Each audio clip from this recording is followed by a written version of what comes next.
नमस्ते दोस्तों, स्वागत है आपका एक और शानदार कोर्स में। जी हाँ दोस्तों, वीडियो नहीं बोलूंगा, कोर्स बोलूंगा, क्योंकि आज के वीडियो में हम बताने वाले हैं आपको कि 2022 में कैसे ब्लॉग शुरू करना है जिससे हम पैसे कमा सके। दोस्तों, पिछले दिनों हमने विकास कुमार जो एक ब्लॉगर है बिहार के, उनका हमने वीडियो अपलोड किया था, तो काफी ज्यादा रिस्पॉन्स आए थे जिसपे लोगों ने बोला कि भाई फिर से एक वीडियो बनाओ जहां पर स्टेप बाय स्टेप आप बताओ कि कैसे हम ब्लॉग बनाएं, क्या 2022 में ब्लॉग बनाना वर्थ इट है, क्या हमें बनाना चाहिए, क्या हम पैसे बना सकते हैं। तो ये सारी चीजें हम इस वीडियो में कवर कर रहे हैं। अब ये वीडियो लंबी हो सकती है तो आपको इत्मीनान से देखना पड़ेगा, चाय और कॉफी के साथ में और कॉपी और पेन के साथ में, ताकि आप जो भी इंपॉर्टेंट चीजें हम बताएं उसको आप नोट कर ले।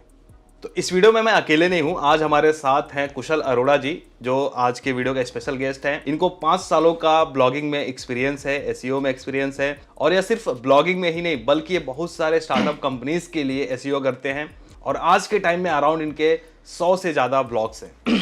तो कुशल जी, स्वागत है हमारे चैनल पर एक बार फिर। Thank you so much. तो देखो यार, इंट्रोडक्शन तो हमने दे दिया, बट हम बताना चाहेंगे कि कुशल जी हमारे उत्तर प्रदेश बनारस से हैं, लेकिन फिलहाल अभी मैं हूँ दिल्ली में, क्योंकि अभी ये दिल्ली शिफ्ट हो चुके हैं। पहले बच्चे से थे, अब बड़े हो गए हैं, कहने का मतलब कि नींबू संतरा हो गया है। ओके, तो कुशल भाई, हाँ जी, हम इस वीडियो में, जैसा कि मैंने बताया, कि हम बात करने वाले हैं कि 2022 में ब्लॉगिंग शुरू करना सही है कि नहीं, और शुरू कैसे करेंगे तो बात की बात है। पहले हमें ये बताइए कि 2022 में कोई ब्लॉग शुरू करना चाहता है तो पैसे कमा पाएगा वो? देखिए, डेफिनेटली अभी भी मार्केट बहुत बड़ी है, एंड 2022 में भी अगर कोई ब्लॉग स्टार्ट करता है तो वो डेफिनेटली बहुत थोड़े नहीं बहुत पैसे बना सकता है। आज भी ब्लॉगिंग के अंदर काफी पोटेंशियल एग्जिस्ट करता है, और सबसे बड़ी बात है कि विद कमिंग ईयर्स जो इंटरनेट यूजर बेस है इंडिया में बाहर, वो ग्रो हो रहा है, तो हमेशा एक मार्केट रहेगी ब्लॉग्स के लिए, वेबसाइट्स के लिए। तो हाँ, डेफिनेटली 2022 में कोई भी ब्लॉग बना सकता है, प्रॉफिटेबल ब्लॉग बना सकता है। बिल्कुल। और मैं बताना चाहूंगा ऑडियंस से कि मैंने कुशल भाई के साथ में एक वीडियो किया था अराउंड 2.5 साल पहले, 2019 में किया था, जिसपे काफ़ी अच्छा रिस्पांस आया था। और तब कुशल भाई कुछ 2-4 वेबसाइट्स पे काम कर रहे थे, और उस वक्त ये कमा रहे थे अराउंड $1500 से लेके $2000 हर महीने। और आज तो पूछो ही मत, आज तो मतलब भैया ऐसे बारिशें होती है पैसों की। तो हमने सोचा कि जो इनका 5 सालों का एक्सपीरियंस है इस वीडियो में दिया जाए, और आप लोगों को बताया जाए कि ब्लॉग कैसे शुरू करना है। और 2022 में ब्लॉग शुरू करना इसलिए थोड़ा चैलेंजिंग है क्योंकि ज्यादातर लोग अब वीडियो कंज्यूम करते हैं। तो हमें थोड़ी स्ट्रैटेजी के साथ में ब्लॉग शुरू करना पड़ेगा, तभी हम ब्लॉग से पैसे कमा पाएंगे। पहले का जमाना था, लाइक 10 साल 12 साल पहले, की सिर्फ कंटेंट लिखते जाओ, बिना बैकलिंक का भी रैंक हो जाता था। बट अभी थोड़ी सी स्ट्रैटेजी की जरूरत है, जो हम इस वीडियो में स्टेप बाय स्टेप स्ट्रैटेजी के बारे में बात करेंगे, और प्रैक्टिकल भी आपको करके बताएंगे कि कैसे आप कर पाओ। एक और चीज मैं बताना चाहूंगा, जो लोग ब्लॉगिंग से डे 1 से ही पैसा कमाना चाहते हैं वो इस वीडियो को छोड़ के जा सकते हैं। नो ऑफेंस, आप वीडियो को छोड़ के जा सकते हो। ब्लॉगिंग एक टाइम टेकिंग प्रोसेस है, टाइम लेता है, एफर्ट्स लगते हैं, तब जाके ब्लॉगिंग से ऐसे मिलियनेयर बन पाते हैं। ओके, कुशल भाई, हाँ जी, तो आप हमें बताओ पहले तो कि इस वक्त आप क्या क्या चीजें कर रहे हो। So all right. So currently अगर मैं अपने आप को इंट्रोड्यूस करूं कि मैं इस टाइम क्या क्या कर रहा हूं, सो सबसे पहले तो मैं, जैसे आपने बताया कि करंटली हम ब्लॉग्स पे काम करते हैं। हमारे पास करंटली 100+ साइट्स का नेटवर्क है, जिसमें से हम अप्रोक्सीमेटली 15 से 20 साइट्स के ऊपर एक्टिवली वर्क करते हैं। Okay. उसके साथ साथ मैंने अपना थोड़ा सा मॉडल चेंज किया है। अब ब्लॉग पे तो चलिए हम काम करते हैं, दैट इज मोर मतलब ROI पर्पस के लिए हम करते हैं, कि हमें पता है कि इतना इन्वेस्टमेंट डालेंगे तो इतना रिटर्न हमको आ सकता है। उसके साथ साथ मैं ज्यादातर ध्यान अब क्लाइंट SEO पे देता हूँ, मतलब मैं एजेंसी मॉडल पे काम करता हूँ। सो करंटली मैं 2 कंपनीज का को फाउंडर हूँ, जिसमें एक है हमारी कैप डिजिटल और एक है हमारी गैक मीडिया। तो इसमें क्या करते हैं हम कि एक जो कैप डिजिटल है उसके अंदर हम लोग क्लाइंट SEO के साथ साथ हम आपको हेल्प करते हैं ऑनलाइन मार्केटिंग में, किसी भी फॉर्मेट की हो, जैसे आपको वेबसाइट बनवानी है, SEO करवाना है, इन्फ्लुएंसर मार्केटिंग करानी है। और गैक मीडिया में it is more of content agency, मतलब अगर आप कंटेंट लिखवाना चाहते हैं, आपका स्टार्टअप है, ब्लॉग है, आप किसी भी चीज़ के लिए कंटेंट करना चाहते हैं, तो हम वो कंटेंट प्रोवाइड करते हैं। सो ऑल इन ऑल एक typical digital marketing solution. So currently मैं उन 2 कंपनीज में फाउंडर हूँ। So yes. अभी आपकी उम्र कितनी है? Currently I am 20 years old। 20 साल के भाई साहब, देख रहे हो, 20 साल में मतलब 20 कंपनीज को संभाल रहे हैं। ओके यार, एक चीज मेरे को बताओ, ये शुरू किस उम्र से किया था? 14 या 15 साल से? हाँ, when I was like 15 years old। जब 15 साल का था तो ये फोटो आप देख लेना स्क्रीन पे कि कैसा दिखता था, कितना मासूम सा, और अभी एकदम मेच्योर सा दिख रहा है। और लाइक जो चीजें कर रहा है ना, लाइक बड़े बड़े लोग नहीं कर पाते हैं, और जिनके साथ एक काम कर रहा है ऑलरेडी काफी अच्छा फिगर करते हैं, उनके साथ एक काम कर रहा है। और लाइक हमारे लिए मैं बोलूंगा कि मैं ग्रेटफुल हूँ कि अरोड़ा जी फिर से आ रहे हैं हमारे चैनल पे, और आप लोगों को नॉलेज देंगे। तो चलिए अब हम आते हैं मुद्दे पर, जो टॉपिक है आज का हमारा कि 2022 में हम ब्लॉग शुरू करना चाहते हैं, तो हमें क्या स्ट्रैटेजी के साथ में शुरू करना चाहिए? ऑलराइट, सो अगर हम स्ट्रैटेजी की बात करें तो सबसे पहले तो 2022 में अगर कोई ब्लॉग स्टार्ट कर रहा है तो सबसे पहले तो कोई भी ब्लॉग स्टार्ट करने से पहले बंदा ये सोचता है कि मेरे को किस टाइप के ब्लॉग पे काम करना है। जैसे अलग अलग टाइप की साइट्स होती हैं, पर्पस होता है साइट का। जैसे कोई बंदा एडसेंस का ब्लॉग स्टार्ट करता है जहाँ पे वो इन्फॉर्मेशन देता है, कोई बंदा अफिलिएट का ब्लॉग स्टार्ट करता है जहाँ पे वो अपने प्रोडक्ट्स को प्रमोट करता है and they get a commission out of it. So या फिर हो सकता है कोई पर्पसफुल साइट बनाना, जैसे हो सकता है कि वो साइट कोई फंक्शन परफॉर्म जैसे एग्जांपल में अगर मैं बताऊं तो आपको थंबनेल बनाना होता है। अच्छा, ठीक है। सो canva.com है, तो बेसिकली ऐसी टाइप की साइट जो फंक्शन परफॉर्म करती हैं। आपको बैकग्राउंड हटाना होता है तो आप remove.bg पे जाते हो, वो बैकग्राउंड हटा देती है। SaaS बोल सकते हैं एक तरीके से। हाँ, काइंड ऑफ SaaS, मतलब इनिशियली वो एक टूल है but ultimately it's a SaaS। Okay, हाँ जी, ठीक है। और अभी जैसे एक जो डाउट रहता है लोगों की कि नए बंदे अब रैंक कर पाएंगे कि नहीं। हाँ, जो नए लोग आएंगे, क्योंकि एक तो चलो आपको मालूम है पहले से आप नया ब्लॉग बना के रैंक कर लोगे, बट जिसने ब्लॉगिंग वर्ड आज सुना है, इस 2022 में सुना है, क्या वो रैंक कर लेगा? डेफिनेटली। जैसा हमने आगे भी डिस्कस किया था कि एक मार्केट है, हमेशा एक मार्केट कंसिस्ट करती है। आपको मासेस को टारगेट नहीं करना है, आपको माइक्रो नैनो लेवल पे जाके लोगों को टारगेट करना है। सो हाँ, डेफिनेटली कोई भी ब्लॉग बना के शुरुआत माइक्रो निश से करना है। एग्जैक्टली, माइक्रो नैनो, मतलब मैं तो कहूंगा माइक्रो भी अब काफी बड़ा टर्म है, बिकॉज माइक्रो में बहुत कुछ आ जाता है।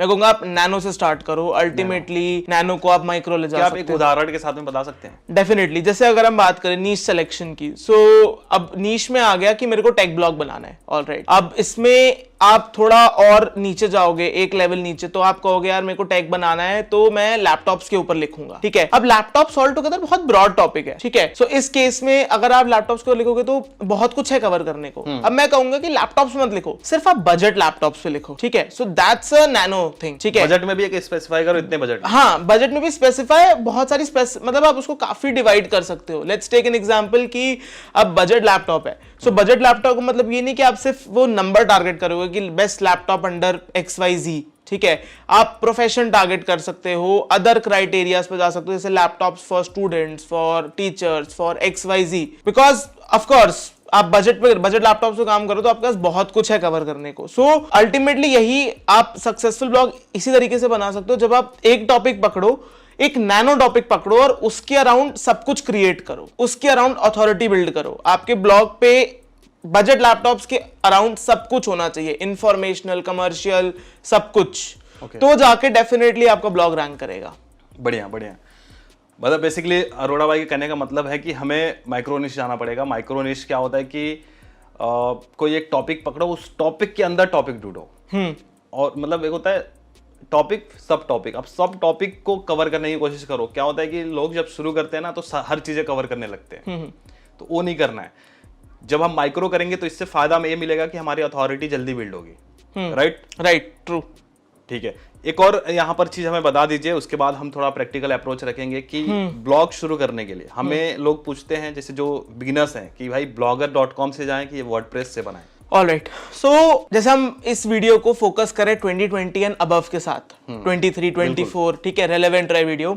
सो मैं तो यही कहूंगा कि आज से 2 साल पहले आप मेरे से पूछते तो मैं कहता शायद ब्लॉगर भी अच्छा है, but we are now in 2022। लोग ब्लॉगिंग को एक फुल टाइम बिजनेस लेके चलते हैं, सेटअप क्रिएट करते हैं अपना। लोगों ने अपने एक ब्लॉग के अराउंड ऑफिसेस खोल रखे हैं। सो इतने स्टिफ कंपटीशन में मैं तो blogger.com सजेस्ट नहीं करता हूँ, मैं वर्डप्रेस ही सजेस्ट करता हूँ एक बिगिनर को, जिस लेवल पे वो है। End of course grow site आपकी ग्रो करेगी तो डेफिनेटली आप वर्डप्रेस से भी शिफ्ट कर सकते हो, खुद का प्लेटफॉर्म बना सकते हो, कस्टम जा सकते हो। बट हाँ, 50 to 60% यूज केस के लिए वर्डप्रेस इज सफिशिएंट। ग्रेट। और जैसा कि भाई ने बताया कि ज्यादातर लोगों ने ब्लॉग के थ्रू ही अपनी जर्नी शुरू करी और आज इंडिया में काफी बड़े बड़े एंटरप्रेन्योर बन चुके हैं। डेफिनेटली, जैसे हमारे दुकान के फाउंडर सुभाष सर और सुमित जी। हाँ जी, काफी सारे लोगों ने मतलब ब्लॉगिंग से स्टार्ट किया था और अब वो SaaS में चले गए हैं। SaaS में चले गए और काफी अच्छा खासा फिगर कर रहे हैं। हाँ जी, तो शुरुआत ऐसा नहीं है कि ब्लॉगिंग से अगर शुरू करेंगे तो आगे चल के इसका स्कोप खत्म हो जाएगा, ऐसा नहीं है। आपको फिर रास्ते दिखने लगेंगे, एक जर्नी की शुरुआत हो जाएगी। अगर आप ब्लॉगिंग करने जाते हो तो एक जर्नी की शुरुआत हो जाती है। यहाँ से आपका एक बोल सकते हैं कि आपका ए है, आगे BCD पॉइंट आते पाथ आपको मिलता जाएगा खुद ब खुद, और फिर आप धन्यवाद करोगे इस वीडियो का। ठीक है, तो चलिए अब हम बात करते हैं, जैसे कि टॉपिक बीच में आ गया, तो टॉपिक कैसे सिलेक्ट करना चाहिए, क्या उसका प्रोसेस है, हमें किस तरह के टॉपिक पे ब्लॉग बनाना चाहिए, हमें कैसे पता चलेगा कि यार हमें क्या लिखना है। ऑलराइट, सो हम स्टार्ट करते हैं, हम दोनों का एग्जांपल लेके चलेंगे साइड बाय साइड, एडसेंस भी एफिलिएट भी। तो अगर हम एडसेंस से स्टार्ट करें तो एडसेंस में आप ऐसी निशेस के साथ जाओ जो मोस्ट प्रोबेबली थोड़ी सी एवरग्रीन हो। एवरग्रीन से मतलब है आने वाले टाइम में भी आने वाले टाइम में भी पॉपुलर हो पाए, या फिर उनकी सर्चेज हो। ठीक है, अब सर्चेस से मेरा मतलब ये नहीं कि आप बड़े कीवर्ड्स टारगेट करने लगो, बड़े कीवर्ड से मेरा मतलब है जिनकी वॉल्यूम ज्यादा होती है। ऐसे कीवर्ड्स टारगेट करो जिनके पास ट्रैफिक हो, ठीक है, और आप इवेंचुअली उसको, आपको स्टार्टिंग में माइक्रो पकड़ना है, राइट। आप उसको धीरे धीरे एक्सपैंड करोगे, बिकॉज माइक्रो में कितना ही कवर कर लोगे, एक टाइम के बाद आपके पास शॉर्ट ऑफ टॉपिक होगा, देन आप एक्सपैंड करना स्टार्ट करोगे एंड देन आपका ब्लॉग ग्रो भी करेगा उस लेवल से। उसके पीछे रीजन ये है, गूगल ये कहता है कि जब आपका ब्लॉग नया होता है तो गूगल को पता ही नहीं कि यार वो ट्रस्टवर्दी है कि नहीं है, उसमें वो कंटेंट की क्वालिटी है कि नहीं है, मतलब उसको पता है बट वो जज नहीं कर पा रहा यूजर बेस पे। यूजर बेस पे वो कब जज करेगा, जब आपके पास ऑलरेडी कुछ कुछ कीवर्ड्स पे ट्रैफिक आ रहा होगा। सो वो इनिशियल ट्रैफिक लेने के लिए आप शॉर्ट कीवर्ड से स्टार्ट कर सकते हो, छोटे कीवर्ड्स जिनकी वॉल्यूम कम होती है। वॉल्यूम से अगर मैं बात करूं तो अगर आप एडसेंस में हो तो आप 350 से 2000 3000 अ मंथ सर्च वॉल्यूम वाले कीवर्ड्स को पिक कर सकते हो। एंड इससे मेरा मतलब ये नहीं है कि आप कोई भी 2000-2500 सर्च वॉल्यूम मंथली वाला कीवर्ड उठा लो। कीवर्ड उठाते टाइम आपको हमेशा ध्यान रखना है, कोई भी नीश सेलेक्ट करते टाइम, कि उसमें बड़े प्लेयर्स पहले से एग्जिस्ट ना करते हों। बड़े पता चलेगा वो आप जब भी, अभी हम आगे इसके बारे में बात करेंगे, जब कीवर्ड रिसर्च पे प्रॉपरली मूव करेंगे तो मैं दिखाऊंगा करके कि कैसे आपको पता चलेगा कि इसमें बड़े प्लेयर्स काम करें। बहुत सिंपल सा प्रोसेस, आप कोई भी कीवर्ड सर्च करोगे तो वहां पे जो भी साइट्स आती हैं वो अपने में बहुत बड़ी साइट्स नहीं होनी चाहिए। बड़ी साइट को आप डिफाइन कैसे करोगे, जैसे सपोज करो कोई cnet.com आ रहा है या फिर androidauthority.com आ रहा है, ऐसी साइट्स आ रही है तो आपको पता है ये ब्रांड है, ये कंपनीज बन चुकी हैं। सो ऐसी साइट्स अगर आ रही हैं तो ट्राई टू अवॉइड वैसी नीशेस को, बिकॉज उनके पास ऑलरेडी बहुत सारी अथॉरिटी है, एक टीम है काम करने को, एंड आप सिंगल पर्सन हो गए स्टार्टिंग में, तो डेफिनेटली वैसी चीज़ें आपको नहीं करनी चाहिए, उस टाइप की नीशेस आपको नहीं पिकअप करनी चाहिए।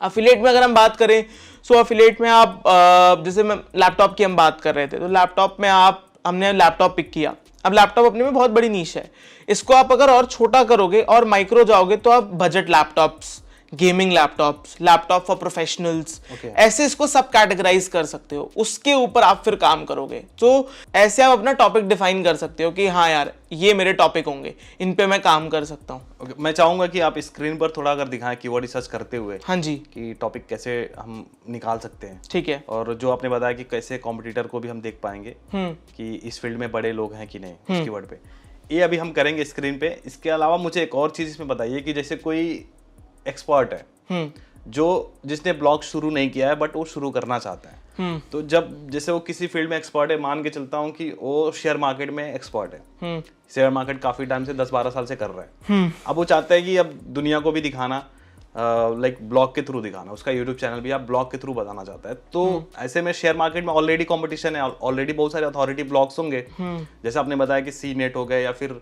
एंड्रॉयड अथॉरिटी है, ये सब काफी बड़े बड़े ब्लॉग्स हैं। तो वैसे में जब हम शेयर मार्केट पे जब कुछ लिखना चाहेंगे तो उसमें भी बड़े बड़े ब्लॉग्स होंगे, तो क्या उस बंदे को ब्लॉग शुरू करना चाहिए इस टॉपिक पे क्योंकि उसकी एक्सपर्टीज है? अब मैं बताता हूँ, अगर तो आपकी एक्सपर्टीज है तो डेफिनेटली।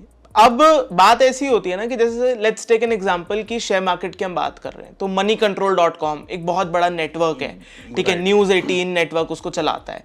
सो अब ऑफ कोर्स ही बात है, आप शेयर मार्केट का कोई भी टर्म सर्च करोगे तो क्वाइट पॉसिबल उसकी आपको moneycontrol.com कहीं ना कहीं पे दिख जाएगा, ठीक है। सो इस केस में आप क्या कर सकते हो, एक कॉन्सेप्ट होता है ब्लॉगिंग में कि कभी भी कोई भी साइट के 100% ऑफ द कीवर्ड्स रैंक नहीं करते। moneycontrol.com के अंदर भी बहुत सारे लो हैंगिंग फ्रूट्स होंगे। लो हैंगिंग फ्रूट से मेरा मतलब है टॉपिक्स, कीवर्ड्स, उनको हम पिक कर सकते हैं। अब वो हम कैसे पिक करेंगे, आपका नेक्स्ट क्वेश्चन ये होगा। नहीं, मेरा क्वेश्चन ये है कि अगर मान लो जो एक्सपर्ट है बंदा, तो वो सिखाना चाहता है अपने ब्लॉग के थ्रू, तो वो तो पूरी स्ट्रैटेजी के साथ जाएगा ना कि शुरुआत में मैं ये चीजें सिखाऊंगा, फिर इसके बाद ये, फिर इसके बाद ये, तो वो उस तरीके से टॉपिक कवर करेगा। नहीं, देखिए वो बात आपकी ठीक है, बट ब्लॉगिंग में ऐसा होता है ना, मतलब अब ऐसा होता है कि आप स्टार्टिंग में जब स्टार्ट करते हो तो आप जो आपका टॉप लेवल गोल होता है आप उसको स्टार्टिंग में ना चेस करो तो बेटर होता है, बिकॉज अक्सर हमारा जो प्राइमरी गोल होता है ना वो बड़ा हो सकता है, ठीक है, या फिर वो बहुत मेन स्ट्रीम हो सकता है। तो आप स्टार्टिंग से अगर मेन स्ट्रीम जाओगे तो आपको अपनी प्लेस पोजीशन एस्टैब्लिश करना गूगल के सर्च में थोड़ा टफ होगा, ठीक है। एंड टफ से मेरा मतलब इम्पॉसिबल नहीं है। तो कहने का मतलब शुरुआती उनको ऐसे कीवर्ड के साथ करना चाहिए जिन पे कंपटीशन काफी कम है। हाँ एग्जैक्टली, गॉट इट। हाँ, अल्टीमेटली उनको जो करना है वो कर पाएंगे आगे, बट स्टार्टिंग में पहले गूगल को ट्रस्ट दिखाना है कि हाँ मेरे ब्लॉग अथॉरिटी बनाने के लिए हमें शुरुआत में लो कंपटीशन कीवर्ड, लो कंपटीशन इजी कीवर्ड्स पे काम करना है जिनका इंटेंट हो, ठीक है, और उसका कोई एंड गोल हो, मतलब वो कहीं पे लैंड अप। एग्जांपल में लेते हुए लाइक शेयर मार्केट को एग्जांपल में लेते हुए लाइक मुझे शेयर मार्केट पे शुरू करना है, तो मुझे किस तरह के कीवर्ड पे शुरू करना चाहिए, आप एक बार स्क्रीन पे दिखा दीजिए। ओके, सो अब मैं आपको मनी कंट्रोल का एग्जांपल लेते हुए एक लाइव दिखाऊंगा कि कैसे हम कीवर्ड्स निकाल सकते हैं। कीवर्ड्स निकालने के लिए हम यहाँ पे hrefs.com एक टूल है कीवर्ड रिसर्च साइट ऑडिट करने के लिए, उसका हम यूज करेंगे। एंड चलिए मैं आपको स्क्रीन पे अब जाके दिखाता हूँ कि कैसे हम मनी कंट्रोल का एग्जाम्पल लेते हुए कुछ ईजी कीवर्ड्स को फाइंड आउट कर सकते हैं। उसके साथ साथ अभी मैंने एक इंटरेस्टिंग चीज नोटिस की, जैसा अभी हम स्कोप की बात कर रहे थे, ब्लॉगिंग का क्या स्कोप है, तो जैसा आप यहाँ पे देख सकते हैं विद टाइम moneycontrol.com का ऑर्गेनिक ट्रैफिक बढ़ रहा है। जैसे अगर मैं देखूं 2017 में मनी कंट्रोल का ट्रैफिक 18 lakhs था एंड 2018 में वो ग्रो अप हो गया 2.4 मिलियन पे, 2019 में वो काफी अच्छा था, 20 में वो 2.1 मिलियन था, फिर ये बढ़ता बढ़ते 2021 में ये 38 मिलियन हो गया। करंट ट्रैफिक की अगर हम बात करें तो वो 60 मिलियन के आसपास, 60 मिलियन, लगभग 60 गुना ग्रोथ, 60 गुना ग्रोथ। तो लोग बोलते हैं कि स्कोप खत्म हो हाँ, लोग कहते हैं SEO is dead, blogging is dead, video content चल रहा है। तो वही मेरा पर्पस था कि हमेशा एक मार्केट एग्जिस्ट करेगी एंड कमिंग डेज के साथ क्वेरीज आएंगी। एक और चीज मैं बोलना चाहूंगा, अब ऐसा नहीं कि देख लिया कि मनी कंट्रोल पे ट्रैफिक बढ़ रहा है तो हम भी शेयर मार्केट चालू करेंगे, हाँ, ऐसा भी नहीं करना है। हाँ of course, because share market, अब अगर हाँ शेयर मार्केट की हम बात करें तो मैं एक चीज बताना चाहूंगा, नीश सिलेक्शन के टाइम ना हमको एक चीज का ध्यान रखना होता है कि हमें ऐसी नीशेस नहीं पिक करनी जहां पे हमारी एक्सपर्टीज नहीं है, ठीक है। अब जैसे शेयर मार्केट, जस्ट बिकॉज हमने यहाँ शेयर मार्केट दिखाया तो आप लोग मनी कंट्रोल के पीछे ना पड़ जाएं कि यार मनी कंट्रोल को हमने जस्ट एग्जांपल के लिए बताया है, और फिर इसी का एग्जांपल लेते हुए हम आपको बताएंगे कि कैसे माइक्रो निश सेलेक्ट करना है जो लो कॉम्पिटिटिव कीवर्ड है। एग्जैक्टली, तो आगे बढ़ते हैं। सो अब हम करेंटली moneycontrol.com पे हैं, ठीक है, एंड यहाँ पे हमने इसको साइट एक्सप्लोरर में डाला, ऑर्गेनिक सर्च पे आए, हमें नीचे स्क्रॉल डाउन करना है ऑर्गेनिक कीवर्ड्स पे। ऑर्गेनिक कीवर्ड्स में आने के बाद हमको कुछ फिल्टर्स लगाने हैं जहाँ पे हम अपनी जो नीश है उसको थोड़ा हम शॉर्ट करेंगे, ठीक है, हम टॉपिक्स पिकअप करने के लिए। अब हमारे सामने काफ़ी सारे टॉपिक्स आ गए, हमने फिल्टर्स क्या क्या लगाए, वॉल्यूम का लगाया, वॉल्यूम जैसा हमने बताया। अब moneycontrol.com के अगर हम शेयर मार्केट पे काम करना है तो शेयर मार्केट में मोनेटाइज हम कैसे कर सकते हैं, एड्स दिखा सकते हैं, अफिलिएट कर सकते हैं, ब्रोकर्स का, डिस्काउंट ब्रोकर्स का, ज़ीरोधा, अपना अपस्टॉक्स का, ठीक है। उसके साथ साथ हम मे बी स्पॉन्सर्ड पोस्ट वगैरह ले सकते हैं, ठीक है। सो कोर्सेज सेल कर सकते हैं, अगर आपकी एक्सपर्टीज है, आप यूट्यूब चैनल चला रहे हो, आप वो प्रमोट कर सकते हो, ठीक है। सो फिल्टर्स में हमने यहाँ पे वॉल्यूम का फिल्टर लगाया है, हमने यहाँ पे KD का फिल्टर लगाया है, ठीक है। अब KD बोले तो कीवर्ड डिफिकल्टी। अब यहाँ पे मैं एक डिस्क्लेमर देना चाहूंगा, कोई भी टूल की आपको कीवर्ड डिफिकल्टी से उस कीवर्ड को जज नहीं करना है। अब मैं ये लाइव एग्जांपल करके दिखाता हूं कि अब जैसे मैंने यहाँ पे KD सेट किया है 0 to 5, आउट ऑफ 100 के स्कोर पे 0 to 5 सर्च किया है, ठीक है। अब मैं दिखाता हूं कि कैसे, कौन से कीवर्ड्स आपको नहीं पिक करने इवन दो इनकी KD कम है, ठीक है। अब जैसे यहाँ पे हमारा कोई कीवर्ड है, लेट्स टेक एन एग्जांपल, में moneycontrol.com खोली हुई, यहाँ पे हमारा कोई अब कीवर्ड है केसर पेट्रो शेयर करके, ठीक है। अब इसकी कीवर्ड डिफिकल्टी Hrefs 0 दिखा रहा है, ठीक है।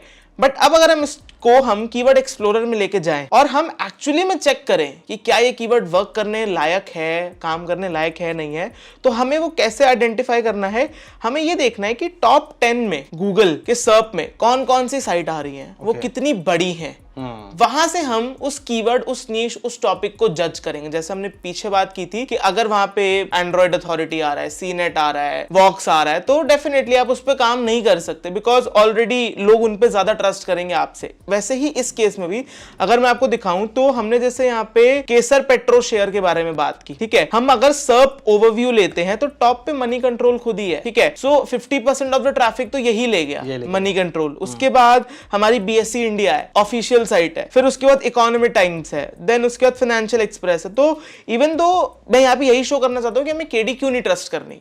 एचएलएफ ने इसकी केडी 0 दिखाई थी। तो यहाँ पे तो एक और चीज हो सकता है कि क्या पता उन्होंने उस कीवर्ड पे प्रॉपर इंफॉर्मेशन नहीं डाला हो सकता है उस कीवर्ड से रिलेटेड कोई एक इंफॉर्मेशन हो जिसको गूगल रैंक करा रहा है। हाँ, ये भी हो सकता है। हाँ, अब यहाँ पे बात आती है पेरेंट टॉपिक की। जैसे कीवर्ड में क्या होता है ना कि कीवर्ड का एक इंटेंट होता है कि उस कीवर्ड से आपको क्या आउटपुट आएगा। जैसे यहाँ पे हम केसर पेट्रो शेयर की बात कर रहे हैं, तो यहाँ पे हमें क्या डिफाइन हो रहा है कि कोई कंपनी है केसर करके, उसका पेट्रो कोई प्रोडक्ट होगा केसर पेट्रो शेयर का। अब यहाँ पे ये अपने में एक पूरा कीवर्ड नहीं है, इंटेंट पता नहीं चल रहा। क्लियरली पता चल रहा है कि आपको इसका पेट्रो शेयर का प्राइस पता करना है, बट क्या कब का प्राइस पता करना है आपको, प्राइस पता। अब जैसे एचएलएफ हमको यहाँ पे ना एक और चीज दिखाता है, कीवर्ड आइडियाज। अब इसी कीवर्ड के अराउंड हमको वो काफी सारे आइडियाज दे रहा है। जैसे आइडियाज में वो क्या दे रहा है हमको, यहाँ पे वो आइडियाज दे रहा है कि जैसे हमको दे रहा है केसर पेट्रो शेयर प्राइस। अब प्राइस की जब हम बात करते हैं तो यहाँ पे हमारा इंटेंट फुलफिल हो रहा है कि हम बंदा जो है इसका प्राइस जज कर रहा है, राइट।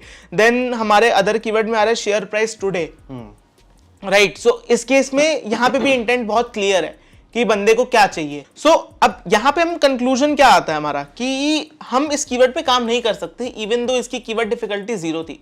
तो कीवर्ड रिसर्च करते टाइम हमको कि इन सब चीजों के साथ जो फैक्टर्स जो मैंने भी दिखाए, इसके साथ साथ हमको इंटेंट का भी बहुत ध्यान रखना है। इंटेंट से मेरा मतलब है कि उस कीवर्ड से क्या आउटपुट आएगा, बंदे को क्या मिलेगा इन रिटर्न, क्या किस लिए वो बंदा क्वेरी कर रहा है। तो जैसा कि अभी हम moneycontrol.com पे उन कीवर्ड्स को देखेंगे जिन पे हम एक्चुअली काम कर सकते हैं। जैसे हमने यहाँ पे ये 3 फिल्टर्स अभी करंटली लगाए हुए हैं, वॉल्यूम का, केडी का, और हमने कुछ वर्ड इंक्लूड किए हुए हैं। सो अब हम इनमें देखते हैं कि ऐसे कौन से कीवर्ड्स हैं जो हम कवर अप कर सकते हैं। सो अगर मैं यहाँ पे देखूँ तो यहाँ पे मेरे को एक कीवर्ड दिखा, what is MDRT in LIC। सो चलिए अब इस कीवर्ड को हम एनालाइज करके देखते हैं। सो इसकी वॉल्यूम अप्रॉक्सीमेटली 300 है, ट्रैफिक पोटेंशियल 900 पर मंथ का है। अगर हम इसका देखें तो कीवर्ड डिफिकल्टी 0 दिखा रहा है। अब हम इसका सर्प देखते हैं। सो सर्प काफ़ी इंटरेस्टिंग है। जैसे हम यहाँ पे देख पा रहे हैं कि 84 DA की साइट है, ठीक है, मनी कंट्रोल खुद है, फिर कोरा.com है। अगर किसी भी कीवर्ड में कोरा या कोरा जैसे फोरम्स अगर आते हैं तो ये ना कभी कभी एक गुड साइन होता है कि हाँ वहां पे चांसेस है, क्योंकि गूगल के पास इतने रिजल्ट्स है ही नहीं शो अप करने को कि वो फोरम्स दिखा रहा है। और जस्ट इन केस अगर मैं आपको बताऊं तो फोरम्स के ऊपर बहुत लो क्वालिटी कंटेंट होता है। सो कोई भी एक अच्छा ब्लॉग इसको अच्छा कंटेंट लिख के आउटरैंक कर सकता है इजीली।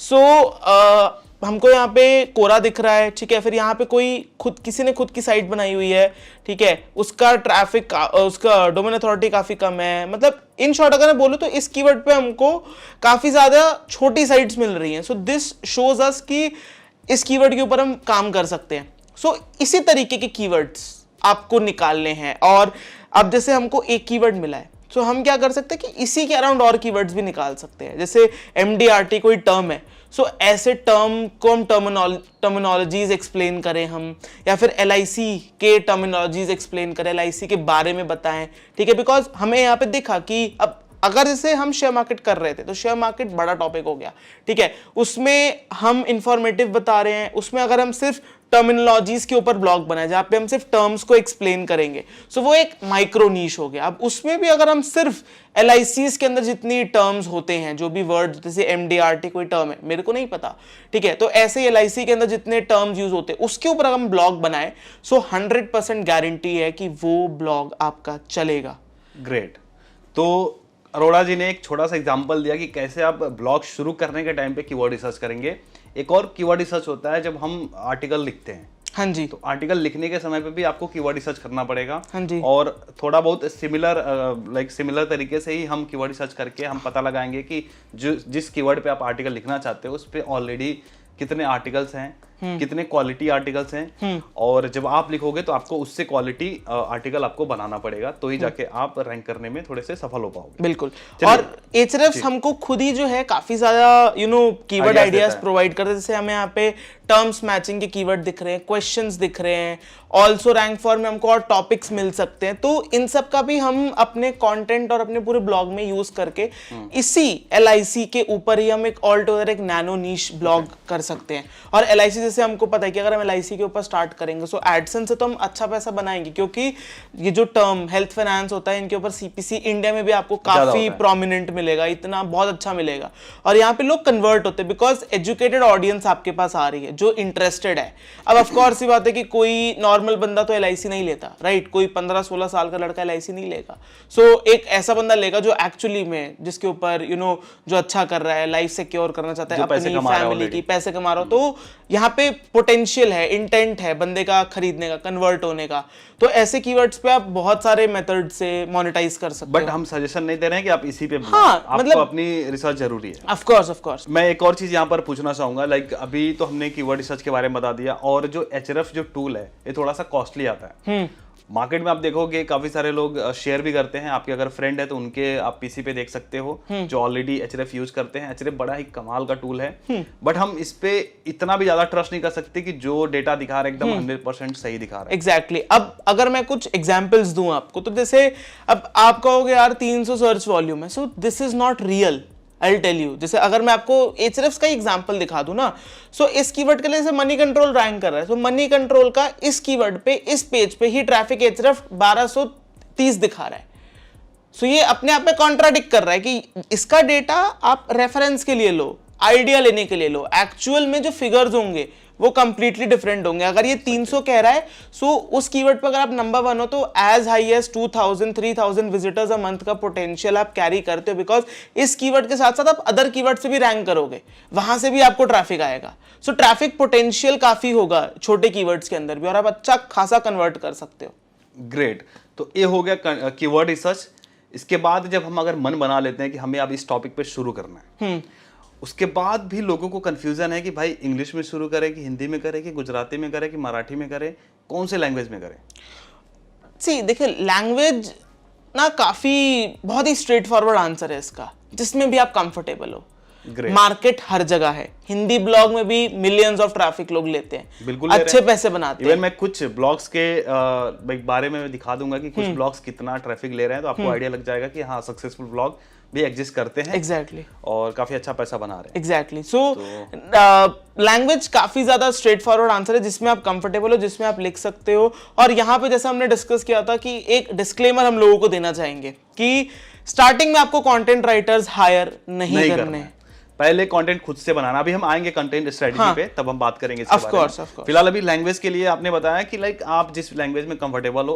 लाइक शुरुआत मैंने हिंदी से करी थी क्योंकि मुझे इंग्लिश में कंफर्टेबल नहीं था, मुझे लिखने में बहुत समय लगता था एक इंग्लिश आर्टिकल लिखने में, बट हिंदी आर्टिकल में 2 घंटे के अंदर निपट देता था काफी अच्छे से। इवन अभी आज के टाइम में गूगल 10 इंडियन लैंग्वेज को सपोर्ट करता है, जिसमें गुजराती, कन्नड़, मलयालम, हिंदी, बंगाली, उर्दू, ये सारे लैंग्वेज आते हैं। तो आप इनमें से किसी भी लैंग्वेज पे शुरू कर सकते हो, और आपको फायदा भी मिल सकता है रीजनल लैंग्वेज पे शुरू करने का। हाँ, और अक्सर ये होता है ना कि लोग रीजनल लैंग्वेज को इन जनरल बहुत इग्नोर करते हैं, बट ऐसा है नहीं। रीजनल लैंग्वेज के पास बहुत ज्यादा ट्रैफिक होता है, इंटरनेट पेनिट्रेशन भी हो रहा है, रीजनल ज्यादा हो रहा है। अब जैसे मैं आपको एक बहुत प्रैक्टिकल एग्जांपल अगर बताऊं, सो अभी मैं कुछ दिन पहले कैब में ट्रैवल कर रहा था, तो वहां पे जो मेरी लोकेशन थी, ड्राइवर को समझ नहीं आ रहा, तो उसने वॉइस सर्च किया हिंदी के अंदर, और गूगल ने रिजल्ट्स भी उसके अकॉर्डिंग ही दिखाए।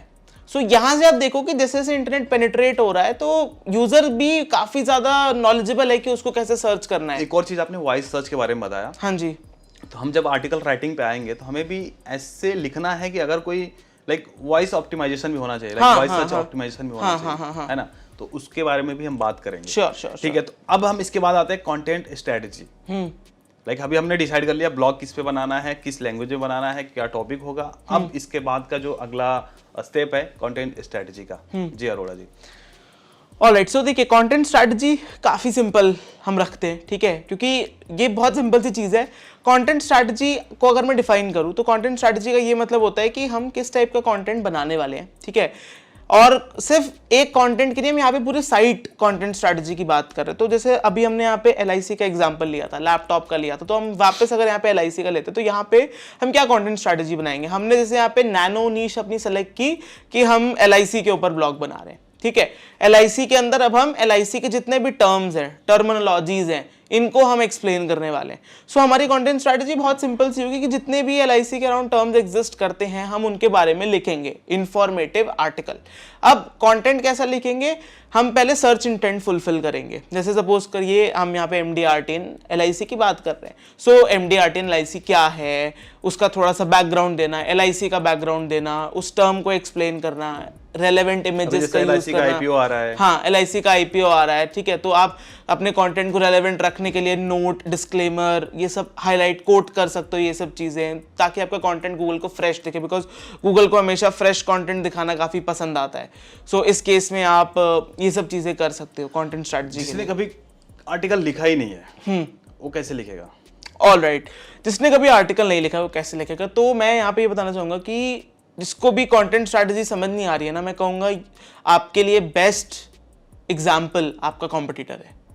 पहले आप गूगल पे जाइए, उस कीवर्ड को सर्च करिए, देखिए कि कैसे लोग लिखा है? कंटेंट कैसे पर्पस करा रहे हैं, कैसे उस इंटेंट को फुलफिल कर रहे हैं। बिकॉज अब मैं बताता हूँ कि लोग ना अक्सर ब्लॉगिंग को बहुत मिसगाइड कर देते हैं कि यार पैसे बनाने की मशीन है, but the ultimate goal of blogging, writing articles is to information देना यूजर्स को। तो उस केस में हमें बार बार तभी एक वर्ड यूज कर रहे हैं, इंटेंट। इंटेंट से हमारा मतलब है कि यूजर किस कंक्लूजन पे आएगा इस आर्टिकल को पढ़ने के बाद। सो आप जाओ, कॉम्पिटिटर्स को देखो, टॉप 5 साइट्स को स्टडी करो कि उन्होंने किस टाइप का कंटेंट लिखा है, आप उसको रीपर्पस करो, ठीक है। अपने वर्ड्स में लिखो, अपनी चीजें एक्सप्लेन करो, ठीक है। अपने हिसाब से कंटेंट की आउटलाइन बनाओ, मेकिंग श्योर कि वो उनसे सिमिलर हो। ये मतलब नहीं होता है कि आप कुछ ऐसा ही बना दो जो रेलेवेंट ना हो, ठीक है। यहाँ पे आपको ये ध्यान देना है जो चीज रेलेवेंट है, जिसकी रिक्वायरमेंट है वो बताओ। शायद आप कुछ अपने चीजें ऐड ऑन कर सकते हो, मेकिंग श्योर कि आप आउट ऑफ टॉपिक ना जाओ, रेलेवेंट होना चाहिए। आप इंटरनल लिंकिंग यूज कर सकते हो चीजों को एक्सप्लेन करने के लिए, ठीक है, बिकॉज सब कुछ थोड़ी आप एक ही टॉपिक में एक्सप्लेन कर दोगे। ग्रेट। सो तो अगर इसको मैं थोड़ा सा लाइक अपने ऑडियंस को मैं समझता हूँ ज़्यादा, तो मैं अगर बताना चाहूँ यहाँ पर जो अरोड़ा जी ने बताया कि आपको करना है कि जिस तरह का भी ब्लॉग आप बनाना चाहते हैं, जो भी आपने टॉपिक डिसाइड किया है, उससे रिलेटेड आप ब्लॉग का लिस्ट बनाओ, उन ब्लॉग्स को पढ़ो, देखो उनका स्टाइल क्या है, शुरुआत कैसे कर रहे हैं, कैसे कीवर्ड प्लेस कर रहे हैं, वो जैसे यूजर इंटेंट इन्होंने बताया, तो किस तरीके से यूजर सर्च कर रहा होगा जिस कीवर्ड पे, कैसे वो रैंक हो रहा है, इन्होंने टाइटल क्या लिखा है, हेडिंग्स कैसे डाले हैं, इन सब सारी चीज़ों को देखोगे तो आप भी समझ पाओगे अच्छा आर्टिकल ऐसे लिखते हैं, तो आप भी उस तरह से लिखना मतलब समझ जाओगे। और जैसा कि अरोड़ा जी ने शुरुआत में ही बताया थोड़े टाइम पहले कि आर्टिकल शुरू में ही किसी और से नहीं लिखवाना है, पहले खुद लिखना है, पहले आप खुद का फ्लेवर डालो अपने ब्लॉग में, और जब वो रन हो जाए, जब वहां से पैसे बनाने लगो, तब आप हायर करो तो ज्यादा बेटर। अपने आप को स्केल अप करने के लिए आप डेफिनेटली चीजों को आउटसोर्स कर सकते हो, बट एक चीज होती है ना कि आप स्टार्टिंग में अगर खुद नहीं लिखोगे तो आपको चीजें समझ में नहीं आएंगी, बिकॉज जिससे लिखवा रहे हो उसका पर्पस कुछ और है, ठीक है। उसका पर्पस बस कीबोर्ड पीटना है, उसको बस अपनी डिलीवरीज पूरी करनी है, आपको क्या यूजर को इन्फॉर्मेशन प्रोवाइड करनी है, आपको वो अपना फील टच खुद देना पड़ता है। और इससे क्या, अगर आप खुद ऑन द ग्राउंड आके काम करोगे ना, आपकी अंडरस्टैंडिंग टुवर्ड्स SEO ब्लॉगिंग समझ आएगा आपको। जैसे अगर मैं बताऊं तो जब मैंने स्टार्ट किया था, जब मैं आर्टिकल्स लिखता था, तो मैं एक बहुत कॉमन सा एग्जांपल दूंगा। मैं किसी आज से कुछ 4-5 साल पहले की बात है, मैंने कैसे समझा कि कंटेंट राइटिंग अगर आप खुद से लिखते हो क्या एडवांटेज है इसका। एडवांटेज ये होता है कि लेट्स टेक एन एग्जांपल कि आप जब कंटेंट लिख रहे थे, तो मैंने एक बार मैं अमेजोन की नीश पे काम कर रहा था, और मैंने क्या किया था ना कि कंटेंट लिखते टाइम 2 प्रोडक्ट्स को कंपेयर कर दिया था। तो आप बिलीव नहीं करोगे, गूगल ने उस कीवर्ड को पिक कर लिया और उस पे मेरे को नंबर 1 रैंक करने लगा। अरे वाह। तो मेरे को वहां से समझ आया कि ओके ऐसा मैं करूंगा तो ऐसा होगा। तो वही है कि आप जब कंटेंट खुद लिखोगे तो आपको पता होगा आपने क्या चीज कहां प्लेस की, उसका क्या एक्शन हुआ, आपने ऐसा क्या किया कि ये एंड रिजल्ट आया। तो वो आपको तभी आएगा जब आप खुद लिखोगे, खुद ऑप्टिमाइज करोगे। कोई लिख के देगा तो इवन तो आप पढ़ रहे हो, सब कर रहे हो, बट एक तो वो फील नहीं आएगी, उस लेवल पे आर्टिकल होगा नहीं और आपकी भी अंडरस्टैंडिंग टुवर्ड्स एसईओ बहुत स्लो होगी। सो इसीलिए स्टार्टिंग में एटलीस्ट मैं कहता हूं 100 ब्लॉग पोस्ट आप खुद से लिखो, देखो कि कैसे आपका ब्लॉग परफॉर्म कर रहा है, क्या गूगल की अंडरस्टैंडिंग है आपकी साइट के लिए। देन डेफिनेटली आप पैसे बना रहे हो, आप स्केल करना चाहते हो तो आप आउटसोर्स करो, that's always a good thing. जैसे इवन एक रोड मैप भी तैयार हो जाएगा जब आप आउटसोर्स करोगे, जब बंदे हायर करोगे तो आप उसको बता सकते हो, देखो इस तरह का मैंने अप्रोच आप रखा उनको है। रेफरेंसेस दे सकते हो, ठीक है, आप एक चेकलिस्ट बना सकते हो उनके लिए। जैसे हम करते हैं, अब हम कंटेंट एजेंसीज मैनेज कर रहे हैं, हम खुद के ब्लॉग्स पे काम करते हैं, तो हमारे पास हर चीज का एक सिस्टम होता है। एक हमारे पास एग्जांपल हमने खुद बनाया है, हमने खुद बनाया हुआ है। हमारे पास जिसे कहते हैं चीट शीट्स होती हैं, हमारे पास एसओपीज है, काम कैसे होगा, तो वो तभी होगा जब आपने खुद कर रखा होगा। आप किसी से उठा नहीं सकते, मेरे से आप मांग के आप अपने ब्लॉग पे नहीं यूज कर सकते, बिकॉज आपका यूज केस कंप्लीटली डिफरेंट होगा जो मेरा है। तो वो तभी होगा जब आपने खुद उसको कभी ना कभी रियल टाइम में एक्सपीरियंस किया होगा। ग्रेट। अभी तक आपने समझ लिया होगा कि लाइक ब्लॉग के लिए क्या क्या चीज़ें रिक्वायर्ड हैं। अब हम ब्लॉग बनाना सीखेंगे, इसके बाद हम ब्लॉग बनाएंगे। उसके लिए सबसे पहले ज़रूरत पड़ती है डोमेन की, उसके बाद होस्टिंग की। तो हम होस्टिंग की बात कर लेते हैं कि अरोड़ा जी आप किस तरह की होस्टिंग रेकमेंड करना चाहेंगे जो बिगिनर्स हैं। आप पिछले 5-6 सालों से आप इस फील्ड में हैं। शुरुआत आपने ब्लॉगर से करी थी। हाँ जी, एग्जैक्टली। शुरुआत मैंने blogger.com से करी थी, फिर मैं wordpress.com पे शिफ्ट हो गया। मेरी सेम स्टोरी है। हाँ, सो अब अगर मैं बताऊं कि किस टाइप की होस्टिंग आपको लेनी चाहिए, तो बिगिनर्स के लिए जब तक वो चीजों की अंडरस्टैंडिंग ले रहे हैं, मैं उनको सिर्फ और सिर्फ शेयर्ड होस्टिंग रेकमेंड करता हूं। शेयर्ड होस्टिंग चार्जेस थोड़े कम होते हैं, चार्जेस कम होते हैं, इजी टू मैनेज होती है। अब अगर आप मेरे से करंट लेवल पूछोगे मैं क्या यूज करता हूं, तो मैं completely unmanaged VPS server, cloud servers use करता हूं, like Digital Ocean, Vultr, Cloudways वगैरह का हम यूज करते हैं। ठीक है, उस केसेस में क्या होता है कि वो आपको बस सर्वर दे देते हैं, एक वर्चुअल कंप्यूटर दे देते हैं और वो कहते हैं कि खुद से मैनेज करो, खुद से। जैसे हम एक फ्रेश कंप्यूटर लाते हैं, बहुत ज्यादा कॉम्प्लिकेटेड है, बिगिनर्स के लिए नहीं है। इसीलिए हम शेयर्ड होस्टिंग के बारे में बात कर रहे हैं, बिकॉज शेयर्ड होस्टिंग आपको सारे सॉल्यूशंस देता है, राइट। आपको वो सब मैनेज करके देंगे, आपको ईमेल्स देंगे, आपको सपोर्ट देंगे, आपकी साइट पे कुछ एरर आ रहा है तो आपको वो हेल्प कर देंगे फिक्स करने में। अब हम जो होस्टिंग यूज करते हैं वो कुछ नहीं करके देते, वो आपको बस सर्वर दे देंगे, खुद से मैनेज करो, कुछ प्रॉब्लम है वो भी खुद से फिक्स करो। अच्छा, तो सपोर्ट भी नहीं रहता, कुछ भी सपोर्ट नहीं रहता अनटिल अनलेस उनके सर्वर में कोई प्रॉब्लम है, कोई सपोर्ट वो हमको प्रोवाइड नहीं करते। तो बिगिनर्स के लिए आप बताइए कुछ, अगर 2-4 जो होस्टिंग ब्रांड्स आपके नजर में हैं। ओके, सो अगर मैं शेयर्ड होस्टिंग की बात करूं तो मार्केट में बहुत सारी शेयर्ड होस्टिंग अवेलेबल हैं। जब बैक इन द डेज मैंने स्टार्ट किया था तो 2 बहुत अच्छे प्लेयर्स होते थे। जैसे उस टाइम पे ब्लू होस्ट काफ़ी चलता था, काफ़ी लोग ब्लू होस्ट प्रमोट करते थे। आज भी ब्लू होस्ट काफ़ी रेलेवेंट है। ब्लू होस्ट हो गया, होस्टिंगर हो गया, होस्टगेटर हो गया, ठीक है। तो ये सब कुछ अच्छे शेयर्ड होस्टिंग प्रोवाइडर है जिनका आप यूज़ कर सकते हो अपना ब्लॉग स्टार्टिंग में स्टार्ट करने के लिए, to get your shared hosting. ठीक है, जैसे हमने बताया कि आपको स्टार्ट शेयर्ड होस्टिंग से ही करना है, बिकॉज वो आपको ऑल इन ऑल काफ़ी अच्छा सपोर्ट प्रोवाइड करते हैं। सो यस, तो अभी हम बताएंगे आपको कि कैसे आप अपना step by step blog create करोगे। तो इस वीडियो में मैं यूज़ करूंगा ब्लू होस्ट का। इसके पहले मैंने और भी होस्टिंग प्रोवाइडर के साथ में मैंने वीडियो किया हुआ है। अगर आप दूसरे कंपनी का होस्टिंग प्लान चुनना चाहते हो तो उसके लिए मैंने अलग से ट्यूटोरियल बनाया हुआ है, तो आप वो देख सकते हैं। इस वीडियो में मैं बताऊंगा कि आप ब्लू होस्ट के साथ में कैसे अपना वर्डप्रेस वाला ब्लॉग सेटअप करोगे। तो दोस्तों चलिए अब हम आपको बताते हैं कि कैसे आप अपना वर्डप्रेस ब्लॉग सेटअप करेंगे। तो उसके लिए हम होस्टिंग का जो इस्तेमाल कर रहे हैं ब्लू होस्ट का कर रहे हैं। इसके पहले मैंने होस्टिंगर पे भी बताया हुआ है, साइड ग्राउंड पे भी बताया हुआ है, और इस वीडियो में मैं ब्लू होस्ट पे बता रहा हूँ। तो आपको जो भी होस्टिंग अच्छी लगे आप उसके साथ जा सकते हैं, बट ब्लू होस्ट वर्डप्रेस के द्वारा भी रिकमेंडेड है। जैसे आप यहाँ पे देख सकते हैं, अगर wordpress.org वेबसाइट पे आप जाते हैं /hosting पे, तो यहाँ पर वर्डप्रेस ही जो होस्टिंग्स को रिकमेंड करता है, सबसे पहले पे ब्लू होस्ट को करता है, फिर ड्रीम होस्ट को करता है, फिर साइड ग्राउंड को करता है। तो ब्लू होस्ट काफ़ी ऑप्टिमाइज्ड है वर्डप्रेस के लिए और इनका स्पीड वगैरह भी काफ़ी सही है, तो आप जा सकते हैं। प्लस ब्लू होस्ट के साथ मैंने टाई अप किया हुआ है, तो आप लोगों के लिए स्पेशल ऑफर है। यहाँ पर आप देख सकते हैं जैसे special offer for fans of Satish के वीडियोस। तो आपको सिंपली डिस्क्रिप्शन में मैंने जो लिंक दिया वहाँ पे क्लिक करना है और क्लिक करते ही आप इस पेज पे लैंड हो जाएंगे। कुछ नहीं करना है, स्टेप बाय स्टेप आपको फॉलो करना है। यहाँ पर व्यू प्लान्स पे जाएंगे तो आपको नीचे यहाँ पे प्लान्स दिख जाएगा। वर्डप्रेस के लिए जो सबसे बेसिक प्लान है वो 175 पर मंथ का है, 299 जो दूसरा प्लस वाला जो प्लान है 299 पर मंथ का है, चॉइस प्लस है 299 पर मंथ। तो इसमें कैसा है कि जो लोग सिंगल ब्लॉग शुरू करना चाहते हैं उनके लिए 175 पर मंथ वाला बेस्ट रहेगा, क्योंकि इसमें आपको एक डोमेन नेम भी फ्री मिलता है और साथ ही साथ यहाँ पर 50 GB का SSD स्टोरेज मिलता है। SSD का फ़ायदा ये होता है कि यहाँ पर जो साइट की स्पीड होती है काफ़ी फास्ट होती है SSD की वजह से, और अनलिमिटेड डेटाबेसेस हैं और 100+ फ्री वर्डप्रेस थीम्स भी आपको मिल जाते हैं। साथ ही साथ यहाँ पर और भी सारी चीज़ें हैं, जैसे फ्री SSL सर्टिफिकेट है, फ्री डोमेन 1 साल के लिए है जो 1400 रुपये का पड़ता है आपको। इसके साथ आपको और भी speed boosting CDR marketing tool, website states dashboard और ब्लू होस्ट का SEO टूल्स भी आपको फ्री मिल जाता है, जिसकी कॉस्ट 4299 रुपये पर ईयर होती है। तो इतना सब कुछ आपको मिल जाता है। तो मैं तो बोलूँगा कि अगर आप एक से ज़्यादा वेबसाइट होस्ट करना चाहते हो तो आप इस 299 वाले प्लान के साथ जाओ, बट अगर आप वेबसाइट शुरू कर रहे हो, बना रहे हो, बिगिनर हो, तो आप बेसिक प्लान के साथ भी जा सकते हो। तो दोस्तों क्लिक करते ही आप नेक्स्ट पेज पे आ जाओगे। यहाँ पर आपको जो फ्री डोमेन मिलता है आप चाहें तो ले सकते हो। अगर आपके पास ऑलरेडी डोमेन है तो आपको यहाँ वाले पे फिल करना है। अगर आप डोमेन लेना चाहते हो तो ले सकते हो। तो मैं यहाँ पर एक blogbanaalo.com में करके कर रहा हूँ। अगर ये अवेलेबल होगा तो ये डोमेन बाई हो जाएगा फ्री में ही। तो मैं आपको पूरा स्टेप बाय स्टेप दिखाऊंगा। ये अवेलेबल है, blogbanaalo.com इज़ अवेलेबल। यहाँ पर अगर गूगल के साथ आप साइन इन कर लोगे तो ये सारे नाम आपको फिल नहीं करने पड़ेंगे। मैं अपना गूगल के साथ ही साइन कर लेता हूँ। आप पूरा डिटेल फिल कर सकते हो। एक बार मैं आपको दिखा देता हूँ। यहाँ पे सारी डिटेल्स आप फिल कर लोगे, अच्छे से फिल करना है। और यहाँ पर जो पैकेज इन्फॉर्मेशन है अकाउंट प्लान में 36 महीने का लेना है।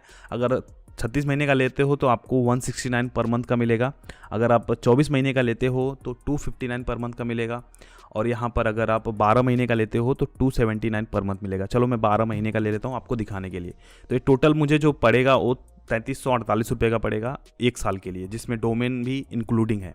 तो बहुत ही अच्छा डील है, आप इसको ट्राई कर सकते हो। यहाँ से आपको नाम वगैरह फिल करके, ईमेल एड्रेस, अगर आपका GST भी है तो GST एड्रेस, GST ID डाल सकते हैं, जिससे आप क्लेम कर सकते हो बाद में।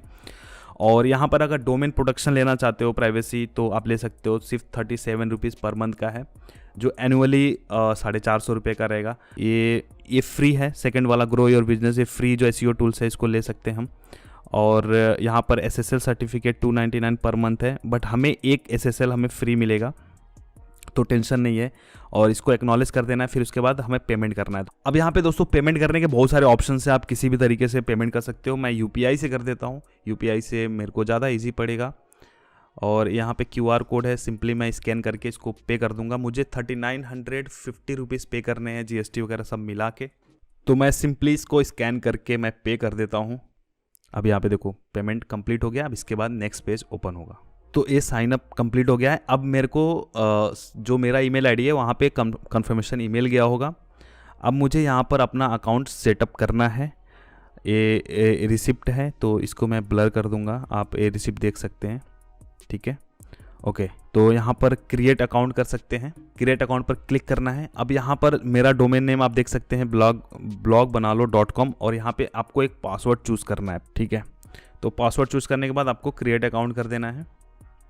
आप रेडी टू गो हैं, लॉगिन करिए। अपने जो भी पासवर्ड बनाया है आपको याद रखना है। अब पासवर्ड यहाँ पर एंटर करना है आपको फिर से। अब यहाँ पर लॉगिन कर दिए। तो अब सीधा हम ब्लू होस्ट के पोर्टल में लॉगिन हो जाते हैं। अब यहाँ से हम अपना ब्लॉग डिज़ाइन करेंगे। जो हमारा नेक्स्ट प्रोसेस होगा वो हमारा ब्लॉग डिज़ाइनिंग का होगा, कि हमें कैसे यहाँ पर थीम लगाने हैं, कैसे अपने को प्लगइन्स लगाने हैं, पेजेस क्या क्या ऐड करने हैं, सारी चीज़ें। तो यहाँ पर लिखा हुआ है क्रिएट योर वेबसाइट। यहाँ पर हम अपना ब्लॉग ऐड करेंगे। अब जैसे आ रहा है कि अगर आपको हेल्प चाहिए तो आप हेल्प ले सकते हो, अगर नहीं चाहिए तो नहीं ले सकते हो। तो हम इसको स्किप कर देते हैं, ठीक है यार, मैं आपको बता ही रहा हूँ ना। तो यहाँ पर आपका प्राइमरी पर्पस क्या होगा, तो हमारा ब्लॉग का है। जिनको स्टोर बनाना है स्टोर पे जा सकते हैं, बिजनेस के लिए बना रहे हैं बिजनेस पे क्लिक कर सकते हैं, पोर्टफोलियो रिज्यूमे बना रहे हैं तो यहाँ पे बना सकते हैं। मैं ब्लॉग पे क्लिक कर रहा हूँ। तो यहाँ पे पूछ रहा है कि आप अपने हिसाब से कस्टमाइज़ करना चाहते हो या फिर ब्लू होस्ट के द्वारा जो बिगिनर्स के लिए बनाया गया है उसके तरह करना चाहते हो। तो मैं यहाँ पर लिमिटलेस कस्टमाइजेशन करता हूँ, अपने हिसाब से मुझे करना है। यहाँ पर किस लिए आपका वेबसाइट है, किस टाइप का है, तो यहाँ पे ब्लॉग है, किस से रिलेटेड है, जिस भी फील्ड से रिलेटेड होगा आप कर सकते हैं। मैं यहाँ पे एजुकेशन डाल देता हूँ। और किसके लिए आप वेबसाइट बना रहे हो तो मैं बोल देता हूँ अपने लिए बना रहा हूँ, फिर कंटिन्यू कर देता हूँ। और अपने साइट का यहाँ पे नाम दे देना है, तो मैं अपने साइट का यहाँ पे नाम दे देता हूँ टैगलाइन क्या होगा, क्रिएट अ ब्लॉग। ठीक है, मेरा टैगलाइन हो गया। आप अपने हिसाब से अपना टैगलाइन डाल सकते हैं। अब यहाँ पर प्रीमियम थीम्स भी हैं और फ्री थीम्स भी हैं, तो जो आपको थीम समझ में आए शुरुआत के लिए आप कोई भी आप लगा सकते हो। मैं इसको लगा लेता हूँ, बाद में मैं इस पर चेंज करूँगा अपने हिसाब से। आपको एडवांस में जाना है, एडवांस मतलब इसका सी पैनल, तो यहाँ से हम सी पैनल पे जाएंगे। ठीक है, तो अभी ये हमारा सी पैनल है, ऑलमोस्ट ये यूज़र फ्रेंडली। अगर आपने और सी पैनल यूज़ किया होगा तो ऑलमोस्ट सबका यही होता है। अब यहाँ पर सॉफ्टवेयर में आते हैं और वर्डप्रेस मैनेजर पे क्लिक करते हैं, क्योंकि अब हमें अपने साइट पे अपने ब्लॉग पे वर्डप्रेस इंस्टॉल करना है, जो कंटेंट मैनेजमेंट सिस्टम होता है वर्डप्रेस, जहाँ से हम अपना सारा कुछ करेंगे। जैसे आप देख सकते हो नो वर्डप्रेस इंस्टॉलेशन फाउंड, तो यहाँ पर हम इंस्टॉल पे सिंपली क्लिक करेंगे और अपना वर्डप्रेस और अपना ब्लॉग बनाएंगे। तो यहाँ पर देख सकते हैं blogbanalo.com, यहाँ पर क्विक इंस्टॉल पे क्लिक करते हैं। यहाँ पे क्विक इंस्टॉल पे कर सकते हैं। बाकी एक बार चेक करते हैं, अपना ब्लॉग नेम यहाँ पे लिख लो, जो भी आपका ब्लॉग नेम रहेगा वो लिख सकते हो। और साइट डिस्क्रिप्शन यहाँ पे क्या होने वाला है, simple way to create a blog. ठीक है, और यहाँ पर आप एडमिन यूज़र नेम और पासवर्ड अपने हिसाब से भर लेना। ठीक है, तो मैं अपने हिसाब से पासवर्ड भर लेता हूँ। और एडमिन, देखो ज़्यादातर लोग क्या करते हैं, एडमिन रख देते हैं, पासवर्ड ऐसे नॉर्मली रख देते हैं, इसीलिए साइट जल्दी हैक हो जाती है। तो आप एडमिन की जगह पे कुछ और ट्राई करो। मैं कुछ और ट्राई कर लूँगा बाद में, अभी मैं शो बस एडमिन कर रहा हूँ।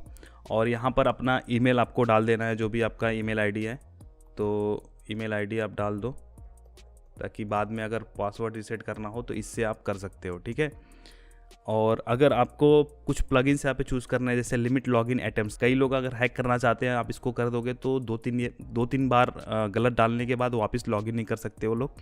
और साइट लैंग्वेज आप इंग्लिश कर सकते हो। उसके अलावा आप नीचे यहाँ पर एडवांस ऑप्शन में देख लो, एडवांस ऑप्शन को ऐसे ही छोड़ दो आप। फिर थीम में कोई भी एक थीम आप सिलेक्ट कर सकते हो। अब यहाँ पर ईमेल इंस्टॉलेशन डिटेल्स अगर आपको चाहिए तो आप अपना ईमेल आईडी डाल सकते हो। बाकी मैं यहाँ पर इंस्टॉल पे क्लिक कर देता हूँ। अब हमारा वर्डप्रेस यहाँ से इंस्टॉल होना शुरू हो जाएगा। यहाँ पर बता रहा है कि ऑलरेडी एग्जिस्ट कर रहे हैं, तो यहाँ पर चेकबॉक्स पे क्लिक कर देता हूँ और ओवरराइट कर देता हूँ सारे फाइल्स को। फिर अपन इंस्टॉल करते हैं। अब यहाँ पर वर्डप्रेस इंस्टॉल होना शुरू हो गया, तो 3 से 4 मिनट का प्रोसेस है, उसके बाद ये इंस्टॉल हो जाएगा। मैं आप यहाँ पे फास्ट फॉरवर्ड कर दूंगा। तो दोस्तों देख सकते हैं यहाँ पर जो वर्डप्रेस है इंस्टॉल हो चुका है। हमारा जो ये ब्लॉग है, वर्डप्रेस ब्लॉग है, ओपन करने पे आपको कुछ ऐसा दिखेगा, हेलो वर्ल्ड दिख रहा है, क्योंकि हमने अभी कुछ किया नहीं है। तो सिंपली हमारा ब्लॉग लॉन्च हो गया। अब हम इसको करेंगे डिज़ाइन।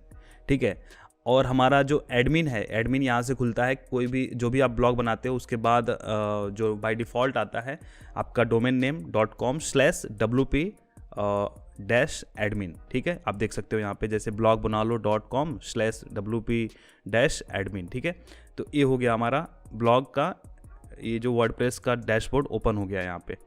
ठीक है, अगर आप जेटपैक सेटअप करना चाहते हो तो कर सकते हो। मैं जेटपैक यूज़ नहीं करता, उससे साइट थोड़ी सी स्लो हो जाती है। ठीक है, अब यहाँ पर जो नेक्स्ट काम करेंगे, प्लगइन्स इंस्टॉल करेंगे और थीम इंस्टॉल करेंगे। तो प्लगइन्स में कौन कौन से प्लगइन आपको इंस्टॉल करने में आपको बता देता हूँ। मैंने एक लिस्ट बनाया हुआ है। यहाँ पर प्लगइन्स में आपको डालने हैं शॉर्ट पिक्सल, जो इमेज के लिए होता है, इमेज को कंप्रेस करने के लिए होता है। दूसरा रैंक मैथ एसईओ के लिए है। WP रॉकेट कैश के लिए है कि आपकी वेबसाइट को फास्ट रखेगा। TOC जो टेबल ऑफ कंटेंट बोलते हैं उसको यूज़ करना है। और वेब स्टोरेज, जो अभी वेब स्टोरेज काफ़ी बूम पे है, तो वेब स्टोरेज अगर आप डे 1 से ही बनाते हो तो आपको ट्रैफिक मिलने के चांसेस है। और एक और मोस्ट इंपॉर्टेंट प्लगइन है बैकअप प्लगइन, जो अपड्राफ्ट है। सॉरी, यहाँ पे स्पेलिंग गलत है, तो अपड्राफ्ट करके है। ठीक है, और हम इसमें से जो प्रीमियम गिफ्ट करने वाले हैं, जो लोग खरीदेंगे हमारे होस्टिंग को हमारे लिंक से, उसका इनवॉइस अगर आप हमें मेल करोगे satish.videos@gmail.com पे, तो हम आपको फ्री में सारे प्लगइन्स दे देंगे। अपड्राफ्ट दे देंगे फ्री में, WP रॉकेट प्रीमियम वाला दे देंगे, और जनरेट प्रेस का प्रीमियम आपको थीम मिल जाएगा, जो अगर मोटा मोटी जोड़ोगे तो $1000 का होता है। तो $1000 हम आपको फ्री में दे रहे हैं। उसके लिए वही कंडीशन है कि आपको हमारे होस्टिंग से लेना पड़ेगा। आप हमें ज़रा सा फ़ायदा कराओ, हम आपको ज़्यादा सा फ़ायदा करा देंगे। ओके, सो ये प्लगइन्स आपको इंस्टॉल करने हैं। तो आप प्लगइन्स को सिंपली यहाँ पे प्लगइन्स पे क्लिक करके ऐड न्यू पे क्लिक करना है। और अगर हमने जो प्लगइन आपको भेजा है उस प्लगइन को आपने डाउनलोड करके आप सीधा लगा सकते हो, या फिर आप प्लगइन से सर्च करके, जैसे यहाँ पे बहुत सारे आपको प्लगइन्स दिख जाएंगे। एक प्लगइन मैं करके दिखा देता हूँ, शॉर्ट पिक्सल डाउनलोड कर लीजिए, जो इमेज कंप्रेशन के लिए होता है। शुरू से ही अगर आप यूज़ करेंगे तो आपका साइट ऑप्टिमाइज रहेगा, जिससे फास्ट ओपन होगा। तो यहाँ पे शॉर्ट पिक्सल को इंस्टॉल कर लेना, सिंपली क्लिक करना है, इंस्टॉल हो जाएगा और फिर एक्टिवेट कर देना होता है। अभी देखो, इसको एक्टिवेट कर देना है। तो कुछ चीज़ें हैं यहाँ पर, API की वगैरह मांगता है, तो यहाँ पर API की के लिए आपको रिक्वेस्ट की करना पड़ेगा, फिर आपके ईमेल पे जाएगा, वहाँ पे साइन अप करना पड़ेगा शॉर्ट पिक्सल पे वेबसाइट पे, फिर आपको API की मिलेगी, जो यहाँ पे API की डाल के वैलिडेट करना होता है, तो वो आप अपने से कर लोगे। चलो यहाँ पे समझ लेते हैं। यहाँ पे देखो डैशबोर्ड है, फिर जेटपैक है, जेटपैक प्लगइन मैं यूज़ नहीं करता, उसको मैं हटा दूंगा।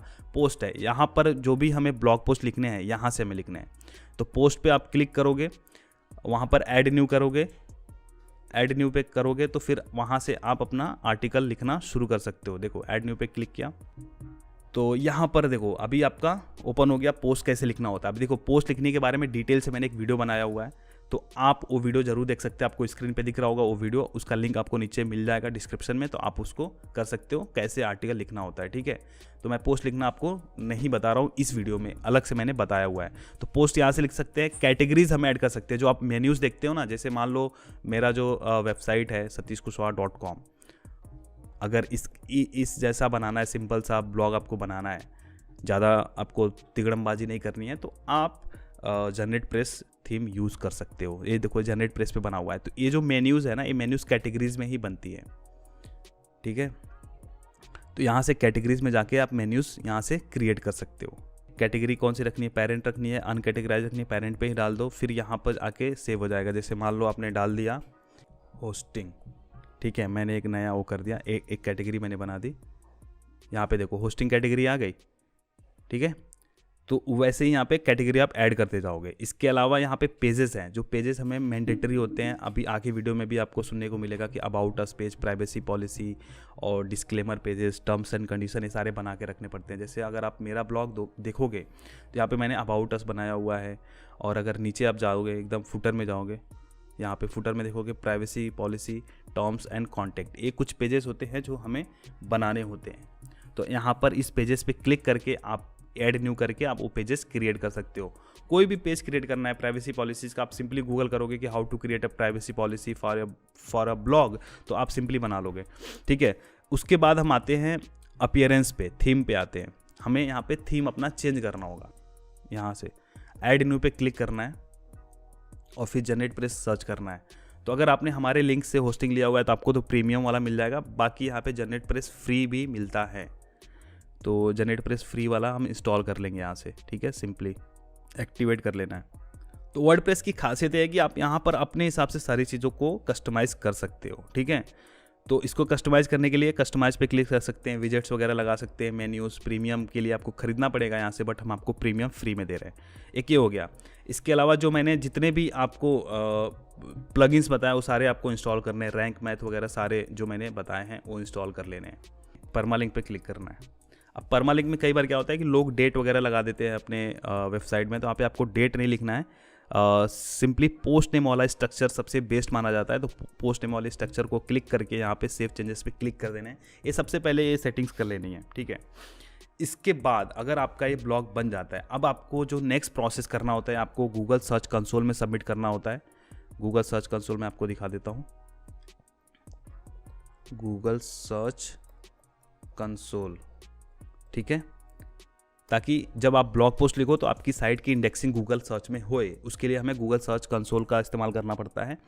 और फिर गूगल एनालिटिक्स का इस्तेमाल करना होता है। गूगल एनालिटिक्स के साथ में कनेक्ट करना होता है अपनी ब्लॉग को। तो ये बहुत ही सिंपल प्रोसेस है, आप एक सिंपली सर्च से पता लगा सकते हो। तो अभी फ़िलहाल मैंने बताया कि कैसे आपको होस्टिंग खरीदनी है, डोमेन खरीदना है और कैसे उसको कस्टमाइज़ करना है, वो मैंने प्रोसेस बता दिया है। ये आपको पूरा 1 से 2 दिन का प्रोसेस है। आप इत्मीनान से बैठ के आपको ये सारी चीज़ें करनी पड़ेंगी। तो फिलहाल इस तरीके से आपका ब्लॉग रेडी हो जाता है। एक बार हम साइट विजिट कर लेते हैं। तो जब तक हम इस पे आर्टिकल नहीं लिखेंगे तब तक हमारे ब्लॉग का डिज़ाइन ऐसा ही दिखेगा। बाद में हम इसको कस्टमाइज़ कर सकते हैं। जब हम 1-2 आर्टिकल डालेंगे ना और मेन्यू वगैरह क्रिएट करेंगे तो हम इस तरह का अपना ब्लॉग बना सकते हैं। ठीक है, इस तरह का जैसे दिख रहा है। आप इससे भी बेहतरीन बना सकते हो अगर आपको होम पेज वगैरह डिज़ाइन करने आता है तो। ठीक है, अब जब आर्टिकल्स वगैरह आप डालने लगोगे, आप सारी चीज़ें रेडी हो जाएंगी, तब आप एडसेंस के लिए अप्लाई कर दोगे। अगर आपका शुरू से ही मकसद ये है कि हमको अफिलिएट से करना है तो उसके लिए आपको अमेज़ॉन का भी अफिलिएट का प्लगइन हम फ्री में दे देंगे अगर आप हमारे लिंक से करते हो। तो वो जो अफिलिएट वालों के लिए अमेज़ॉन का जो AAWP वाला जो प्लगइन है बहुत ही क्रूशियल है, बहुत ही शानदार प्लगइन है जो आपके काम आ सकता है। इसके अलावा हम कुछ प्लगइन्स और दे देंगे, जैसे अफिलिएट बूस्टर एक थीम आता है अफिलिएट वालों के लिए, तो वो आप इस्तेमाल कर सकते हो। वो भी फ्री में भी है और पेड में भी है, तो फ्री बिगिनर्स के लिए है और पेड उनके लिए है जो काफ़ी अच्छा काम करने लगे हैं ब्लॉग पे।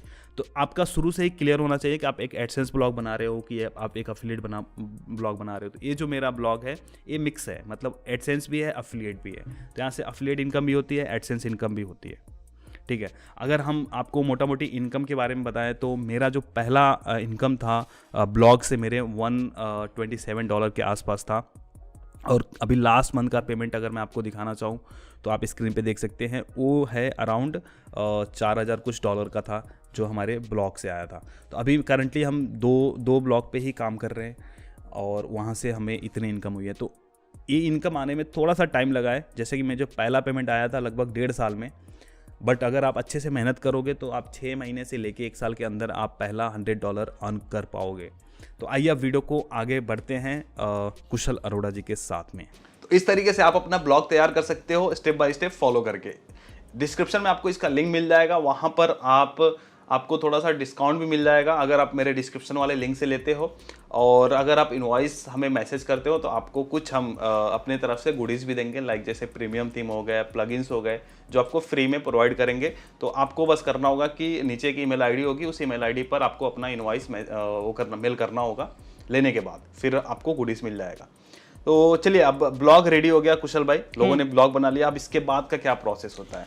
सो वर्डप्रेस सेटअप कर लेते हैं। तो वर्डप्रेस सेटअप में हमको बेसिकली थीम डालनी है, ठीक है। सेटअप में क्या क्या होता है मैं बता दूं। थीम डालते हैं हम, प्लगइन्स डालते हैं, हम ब्लॉग की कैटेगरीज डिफाइन करते हैं, मेन्यू बनाते हैं, थोड़ा बहुत साइट को कस्टमाइज करते हैं, अपने अकॉर्डिंग थीम को कस्टमाइज करते हैं।